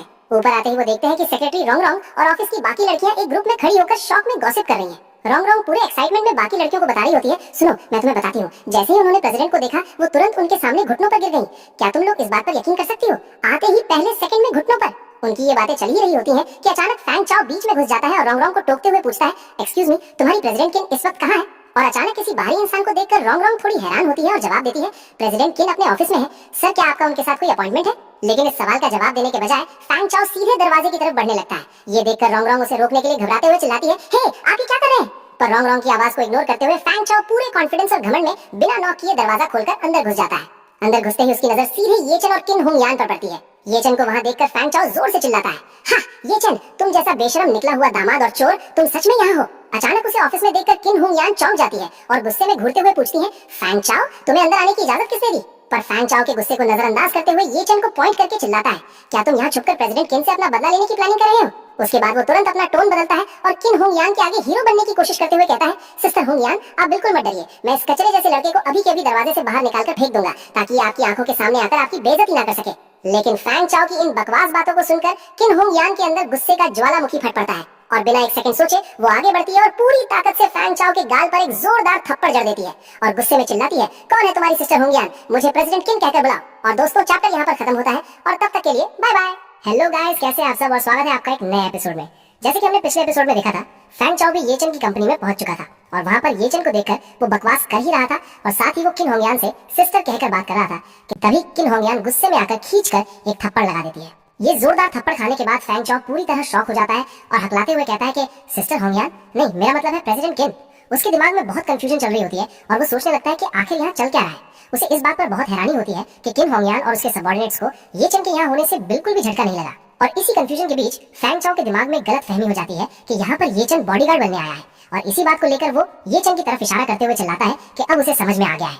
वो ये चेन को सुनाते हुए कहता है कि ये चेन यहाँ प्रेसिडेंट किन से बदला लेने नहीं आया है, बल्कि वो यहाँ प्रेसिडेंट किन का बॉडीगार्ड बनने आया है। उसकी ये बेकार की बातें सुनकर ये चेन चुपचाप खड़ा रहता है और अपने मन में सोचता है कि इस बेवकूफ फैंग चाओ का दिमाग कैसा है, आखिर ये किस तरह की बकवास कर रहा है। लेकिन दूसरी तरफ फैंग चाओ का दिमाग अलग ही लेवल पर चल रहा होता है। वो पिछली बातों को याद करता है और अपने मन में सोचता है कि अभी थोड़ी देर पहले इन लोगों ने घुटने टेकने की बात की थी, इसका मतलब जरूर ये चेन ने किन होंगयान के आगे घुटने टेके होंगे और उस घुटने टेकने का रीजन यही होगा कि ये चेन ने किन होंगयान से माफी मांगी होगी और उसकी बॉडीगार्ड बनने की भीख मांगी होगी। और ये सब सोचने के बाद वो ये चेन को नीचा दिखाते हुए कहता है कि कल बर्थडे बैंकेट में तो प्रेसिडेंट किन ने उससे बॉडीगार्ड बनने को कहा था, तब वो नहीं माना था, जिसे देखकर फैंग चाओ को लगा था कि ये चेन के अंदर सच में थोड़ी हिम्मत है। लेकिन आगे उसकी बेइज्जती करते हुए फैंग चाओ बोलता है कि उसने बिल्कुल एक्सपेक्ट नहीं किया था कि ये चेन सुबह जल्दी उठकर इंसानों के कपड़ों में कुत्ते की तरह सज धजकर और बॉडीगार्ड का सूट पहनकर यहाँ आ जाएगा। वो उस पर ताना मारता है कि ये चेन यहाँ आकर प्रेसिडेंट किन के आगे घुटने टेककर भीख मांग रहा है ताकि वो उनके कुत्ते की तरह रह सके। अपनी इस बकवास के बाद फैंग चाओ तुरंत किन होंगयान की तरफ देखता है और उनसे कहता है कि वो इसकी बात पर अग्री नहीं कर सकती। वो उन्हें याद दिलाता है कि कल बर्थडे बैंकेट में तो उन्होंने खुद कहा था कि वो ये चेन की रोजी रोटी और उसके रास्ते पूरी तरह बंद कर देंगी। ये बात सुनते ही किन होंगयान का पारा हाई हो जाता है और वो फैंग चाओ को अपने मन में एक महामूर्ख मानती है। ये सारी बातें वहाँ खड़ी रोंग रोंग भी सुन लेती है और शौक में सोचने लगती है कि क्या सच में प्रेसिडेंट किन ये चेन के जीने के सारे रास्ते बंद करना चाहती है और क्या ये बात सच है। लेकिन उसके इस डाउट के तुरंत बाद किन होंगयान गुस्से में आग बबूला हो जाती है और फैंग चाओ को दोबारा और एक थप्पड़ लगा देती है और चिल्लाते हुए बोलती है कि कमीने, मैंने ऐसा कब कहा था। इसी गुस्से के बीच वो रोंग रोंग को आवाज देती है और ऑर्डर देती है कि इस आदमी को तुरंत बाहर निकाल फेंको और आज के बाद इसको उनकी कंपनी में कदम रखने की बिल्कुल परमिशन नहीं है। साथ ही साथ वो गुस्से में ये भी ऐड करती है कि जिस भी एम्प्लॉय ने इस आदमी को ऊपर आने दिया उसको भी तुरंत जॉब से निकाल दो। ये क्लियर ऑर्डर सुनने के बाद रोंग रोंग भी बिना किसी देरी के हाँ कहकर उनकी बात मान लेती है और तभी वहाँ 2 बॉडीगार्ड्स आते हैं फैंग चाओ को बाहर करने के लिए। लेकिन फैंग चाओ इस बेइज्जती पर अंदर ही अंदर खून का घूंट पीकर रह जाता है और सोचता है कि वो फैंग फैमिली का इतना बड़ा और रिस्पेक्टेड यंग मास्टर है और उसे यहाँ सबके सामने 2 बार थप्पड़ मारा गया। और सबसे बड़ी शर्मिंदगी की बात उसके लिए ये होती है कि ये सब इस बेकार लिविंग दामाद के सामने हुआ। तभी वो दोनों बॉडीगार्ड फैंग चाओ को पकड़कर बाहर निकलने लगते हैं और जाते जाते भी फैंग चाओ अब उससे कम नहीं होता और वो ये चेन को धमकी देते हुए चिल्लाता है कि ये चेन ये मत सोचे कि वो किन होंगयान का बॉडीगार्ड बन गया है तो वो लोग उसका कुछ उखाड़ नहीं सकते। वो उसे वार्निंग देता है कि वो बस वेट करे, जल्द ही वो ऐसा कुछ करेगा कि ये चेन ठीक से खा भी नहीं पाएगा, सड़कों पर सोएगा और सीधा जेल जाएगा। इन धमकियों के बाद बॉडीगार्ड्स उसे धक्के मारकर बाहर निकाल देते हैं। थोड़ी देर बाद फैंग चाओ अपनी कार में बैठा होता है। कार स्टार्ट करते हुए उसके चेहरे पर एक्सट्रीम गुस्सा और फ्रस्ट्रेशन दिख रहा होता है और वो चिढ़ते हुए किन होंगयान को गाली देता है और कहता है कि वो बस एक सस्ती औरत है जिसने अपने थोड़े बहुत लुक्स और दूसरे आदमियों का सहारा लेकर पावर हासिल की है। गुस्से में स्टीयरिंग व्हील को जोर से पकड़ते हुए वो कसम खाता है कि बस उसे किसी तरह वैंग जियासियाओ को पूरी तरह कंट्रोल में कर लेने दो, फिर एक दिन वो किन होंगयान को अपने आगे घुटनों पर झुकाएगा और खुद को डैडी बुलवाएगा। वो उसके साथ बुरी तरह खेलने की धमकी देता है। इस फ्रस्ट्रेशन के बीच उसे ये चेन याद आता है और वो डिसाइड करता है कि इस बेकार ये चेन के किन होंगयान का बॉडीगार्ड बनने वाली ये खबर उसे तुरंत वैंग फैमिली को बतानी पड़ेगी। और यहाँ से सीन थोड़ा आगे बढ़ता है। 1 घंटे बाद हम शीशान विला का सीन देखते हैं जहाँ फैंग चाओ ने सब कुछ बता दिया है। ये खबर सुनते ही ओल्ड मैडम वैंग को इतना बड़ा झटका लगता है कि वो हैरानी से पूछती है कि उसने अभी क्या कहा। वो दोबारा कंफर्म करती है कि क्या ये चेन वो बेकार और छोड़ा हुआ दामाद सच में किन होंगयान का बॉडीगार्ड बन गया है। इस पर फैंग चाओ जवाब देता है कि उसने ये सब अपनी आंखों से देखा है। वो आगे एक्सप्लेन करता है कि ये चेन बिल्कुल किन होंगयान के ऑफिस में उनके डॉक्यूमेंट्स पकड़े हुए खड़ा था। ये बात सुनकर वहीं खड़ी यॉन यॉन भी पूरी तरह चौंक जाती है और पूछती है कि आखिर ये सब कैसे पॉसिबल हो सकता है। पास में खड़ा शाओजे भी हैरानी से सवाल करता है कि इस बात का क्या बेसिस है। तभी फैंग चाओ इस आग में थोड़ा और घी डालते हुए बोलता है कि उसने वाशिंग ग्रुप के लोगों से ये भी सुना है कि जैसे ही ये चेन ने किन होंगयान को देखा उसने एक ही सेकंड में उनके आगे घुटने टेक दिए और किन होंगयान से उसे माफ करने की भीख मांगने लगा। और आगे वो अपना दिमाग लगाते हुए कहता है कि शायद कल किन होंगयान को ये चेन थोड़ा पसंद आ गया था, इसलिए उनका दिल पिघल गया होगा और उन्होंने उसकी बात मान ली होगी। ऐसी बातें सुनने के बाद जिया स्याओ यानी जिया याओ का गुस्सा आसमान छू लेता है। वो चिल्ला उठती है कि ये चेन एक नंबर का कमीना है जिसने सच में किसी दूसरी औरत के सामने घुटने टेक दिए। उसके अंदर गुस्सा और जेलसी इतनी भर जाती है कि वो सोचती है कि उसने उसको कितने सारे चांसेस दिए थे घुटने टेक कर अपनी गलती मानने के। अगर वो उसके आगे घुटने टेक देता और भीख मांग लेता तो वो उसे जरूर माफ कर देती। वो आगे गुस्से में सोचती है कि अगर वो घुटने टेक देता तो वो उसे डिवोर्स नहीं देती और ना ही पुलिस बुलाकर उसे अरेस्ट करवाती। लेकिन उसने उसके आगे कभी घुटने नहीं टेके। उसे इस बात का सबसे ज्यादा दुख और गुस्सा होता है कि वो 3 साल तक उसके साथ शादी के रिलेशन में रहा लेकिन उसने कभी उसके सामने घुटने नहीं टेके और अब वो जाकर एक दूसरी औरत के आगे घुटने टेक रहा है। और इसी ऑकवर्ड और टेंस मोमेंट में यॉन यॉन मजाक उड़ाते हुए ताना मारती है कि सिस्टर, ऐसा लगता है कि तुम्हारा चार्म उस पर ठीक से चला नहीं। वो एक बड़ी स्माइल के साथ आगे बोलती है कि अगर ये चेन उसका पति होता तो जिस दिन वो वैंग फैमिली के दरवाजे के अंदर आया था वो उससे पहले ही दिन उससे अपने आगे घुटने टिकवाती। और सिर्फ यही नहीं, वो उससे हर रोज घुटने टिकवाकर अपने पैर भी धुलवाती। यूएन की ऐसी बात सुनने के बाद जियाकी कहती है कि पिछले 3 सालों में वो सच में उसके साथ बहुत अच्छी रही थी। वो अपने दांतों को पीसते हुए सोचती है कि अगर उसे एक और मौका मिल जाए तो वो उससे सुबह से लेकर रात तक अपने आगे घुटने टिकवाएगी। और इसके बाद जियाकी तुरंत अपनी ग्रैंडमा की तरफ मुड़ती है और कहती है कि ग्रैंडमा, किन होंग यॉन अपनी बात से मुकर गई है, इसलिए उन्हें तुरंत किन होंग यॉन के साथ सारे कॉन्टैक्ट्स कट ऑफ कर देने चाहिए और उसके खिलाफ एक्शन लेना चाहिए। लेकिन तभी अचानक ओल्ड मैडम वांग गुस्से में आकर जियाकी को एक जोर का थप्पड़ जड़ देती है और चिल्लाते हुए बोलती है कि वो ये किस तरह की बकवास कर रही है। वो पूरे गुस्से और लॉजिक के साथ समझाती है कि उनकी वांग फैमिली की 70 मिलियन की फाइनेंसिंग अभी भी किन होंग यॉन के हाथों में फंसी हुई है, तो ऐसे में वो भला किन होंग यॉन से दुश्मनी कैसे ले सकती है। तभी थोड़ी शांति के बाद फांग चाओ बीच में बोल पड़ता है कि जियाकी, वो जानता है कि वो प्रेसिडेंट किन से बहुत जल रही है, पर वो जियाकी को सच्चाई याद दिलाते हुए कहता है कि सच तो ये है कि प्रेसिडेंट किन के पास जियाकी से बहुत ज्यादा तरीके और पावर है और उसे ये बात माननी ही पड़ेगी। लेकिन इन सभी की बात सुनकर और पूरे सिचुएशन को देखकर जियाकी का गुस्सा आसमान छू लेता है। वो बुरी तरह रोने लगती है और पूरे घर में चिल्ला चिल्ला कर अनाउंस करती है कि अगर उसकी फैमिली उसकी मदद नहीं करेगी तो उसे किसी की जरूरत नहीं है। वो खुद अकेली हुआशेंग ग्रुप जाएगी और उन्हें ढूंढकर सबक सिखाएगी। उसकी ये जिद और आवाज सुनकर ओल्ड मैडम वांग सख्ती से उसे ऑर्डर देती है कि वो चुपचाप वहीं खड़ी रहे और अपनी जगह से 1 इंच भी हिलने की कोशिश ना करे। पर जियाकी तो जैसे उस वक्त पूरी तरह पागल हो चुकी थी। वो आंसू बहाते हुए जिद करती है कि अब उसे किसी भी बात की परवाह नहीं है। इसी पूरे हंगामे और टेंशन के बीच ओल्ड मैडम वांग सिचुएशन को और बिगड़ने से रोकने के लिए जी चियांग की तरफ देखती है। वो तुरंत उसे किन होंग यॉन को कॉल लगाने का ऑर्डर देती है और क्लियर करती है कि वो पर्सनली किन होंग यॉन से इस बारे में बात करना चाहती है। अपनी मां का सख्त ऑर्डर सुनते ही जी चियांग बिना किसी देरी के तुरंत हाँ कहता है और अपना फोन निकालकर कॉल लगा देता है। और कॉल कनेक्ट होते ही ओल्ड मैडम वांग सीधा पॉइंट पर आते हुए किन होंग यॉन से कहती हैं कि उन्होंने अभी सुना है कि उनकी फैमिली का वो लिव इन दामाद उनकी कंपनी में चला गया है और अब उनका बॉडीगार्ड बन गया है। अगर उन्हें पहले पता होता कि किन होंग यॉन को ये चैन इस हद तक पसंद आ गया है तो वो उसे हाफ ईयर पहले ही उन्हें दे देती। इसी गर्मा गर्मी में वो पिछली बातों को याद दिलाते हुए कहती है कि कल ही तो किन होंग यॉन ने वॉन्ग फैमिली को सपोर्ट करने और ये चैन की रोजी रोटी और उसके सारे रास्ते बंद करने का वादा किया था। पर हैरानी की बात है कि आज वो अपनी ही बात से पूरी तरह मुकर गई है। इसलिए अब किन होंग यॉन डेफिनेटली उन्हें एक एक्सप्लेनेशन ओ करती है। और फोन की दूसरी तरफ अपने ऑफिस में बैठी किन होंग यॉन बहुत ही शांति से ये सारी बातें सुन रही होती हैं। वो आगे से जवाब देती है कि चीजें वैसी बिल्कुल नहीं है जैसा वो सोच रही हैं, पर चाहे जो भी मजबूरी हो वो वाकई में वॉन्ग फैमिली को एक अपॉलॉजी ओ करती है। वो क्लियर शब्दों में कहती है कि कल उन्होंने जो भी वादा किया था अब वो उसे पूरा नहीं कर सकती और इसके लिए वो माफी मांगती है। ये एक्सक्यूज देते हुए किन होंग यॉन अपने मन ही मन में एक स्मर्क के साथ सोच रही होती है कि अगर इस ओल्ड मैडम वांग को गलती से भी ये पता चल गया कि ये लिव इन दामाद जिसको वो इतना जलील कर रही है उनका असली बॉस प्रेसिडेंट ये है तो वो बेचारी डर के मारे सदमे से बीमार ही पड़ जाएगी। और इधर ओल्ड मैडम वैंग किन होंग यांग की बात सुन के कहती हैं कि आखिर वो सब एक फैमिली की तरह ही तो है। वो बहुत इजीली ऑफर देती हैं कि जब किन होंग यांग को वो ब्रैट इतना ही पसंद है तो वो खुशी खुशी उसे अपने पास रख सकती हैं। और आगे कहती हैं वो तो बस एक मामूली सा लिव इन दामाद था, इसलिए किन होंग यांग इसे वैंग फैमिली की तरफ से उनके लिए फ्री गिफ्ट समझ लें। अपने एक्स हस्बैंड को किसी और औरत को इस तरह गिफ्ट में दिए जाने की बात सुनते ही वहां खड़ी जिया की झटपटाते हुए गुस्से में बोलने की कोशिश करती है कि वो उसे ऐसे कैसे दे सकती है, पर उसके कुछ भी बोलने से पहले ही उसकी माँ जल्दी से आकर पीछे से उसका मुंह दबा देती है ताकि वो और कोई नया तमाशा न खड़ा कर दे। और जियाकी को फोर्स से शांत करवाने के बाद ओल्ड मैडम वैंग वापस अपने पूरे बिजनेस माइंड पर आ जाती है। वो फोन पर बड़ी चतुराई से आगे कहती है कि ये चंद की छोटे मोटे मैटर को तो वो छोड़ सकती है, लेकिन उस 70 मिलियन की फाइनेंसिंग का क्या, जिसके लिए खुद प्रेसिडेंट किन ने उन्हें पर्सनल गारंटी दी थी। कहीं किन होंग यांग उस फाइनेंसिंग वाले वादे से भी तो नहीं मुकर रही। ये सवाल सुनते ही किन होंग यांग बिल्कुल टू द पॉइंट जवाब देती है कि इस प्रोजेक्ट के बारे में उन्होंने पहले ही प्रेसिडेंट ये से डिटेल में बात कर ली है। वो आगे उन्हें खुशखबरी बताती है कि प्रेसिडेंट ये को लगता है कि इस प्रोजेक्ट में वाकई बहुत ग्रेट आइडियाज है और उन्हें ये कॉन्सेप्ट बहुत पसंद भी आया है, लेकिन साथ ही वो एक कंडीशन ऐड करती है कि इस प्रोजेक्ट को आगे बढ़ाने से पहले प्रेसिडेंट ये इसके बारे में डायरेक्टली थोड़ा और ज्यादा समझना चाहते हैं। और प्रेसिडेंट ये का नाम सुनते ही ओल्ड मैडम वैंग की आंखों में एक अलग ही चमक और शौक आ जाता है और वो खुशी को कंट्रोल करते हुए हैरानी से पूछती है कि क्या सच में प्रेसिडेंट ये ने उनका प्रपोजल खुद पढ़ा और उन्हें वो इतना पसंद आया। एक्सट्रीमली एक्साइटेड होकर वो तुरंत डील लॉक करती है और ऑफर करती है कि वो अपने बेटे जी चियांग को पर्सनली उनकी कंपनी भेजेंगी ताकि वो सीधा प्रेसिडेंट ये से मिल सके और इस प्रोजेक्ट के डिटेल्स के बारे में फेस टू फेस डिस्कस कर सके। इस बात पर किन होंग यांग ठीक है कहती है और एक प्रॉपर टाइम अरेंज करने की बात बोलकर मीटिंग कंफर्म कर देती है। कॉल खत्म होते ही ओल्ड मैडम वैंग तुरंत घूमकर जी चियांग की तरफ देखती है और बहुत स्ट्रिक्टली समझाती है कि उसने अभी सारी बातें सुन ही ली हैं। वो उसे वार्निंग देती है कि जब मीटिंग का वक्त आएगा तो प्रेसिडेंट ये के सामने उसे हर हाल में बहुत अच्छा परफॉर्म करना होगा और वो गलती से भी इस लाइफ चेंजिंग मौके को स्क्रू अप नहीं कर सकता। अपनी माँ का ये ऑर्डर सुनकर जी चियांग भी पूरे कॉन्फिडेंस के साथ उन्हें अश्योर करता है कि वो बिल्कुल टेंशन ना ले, वो डेफिनेटली प्रेसिडेंट ये को उनके प्रोजेक्ट से पूरी तरह सेटिस्फाई कर देगा। पर तभी इस खुशी के बीच जी चियांग थोड़ा कंफ्यूज होकर सवाल पूछता है कि ये चंद के इस नए बॉडीगार्ड वाले स्टेटस को देखते हुए क्या वो लोग अब उसके चोरी वाले मामले की इन्वेस्टिगेशन को छोड़ रहे हैं। ये सवाल सुनते ही ओल्ड मैडम वैंग के चेहरे पर एक घमंडी स्माइल आ जाती है।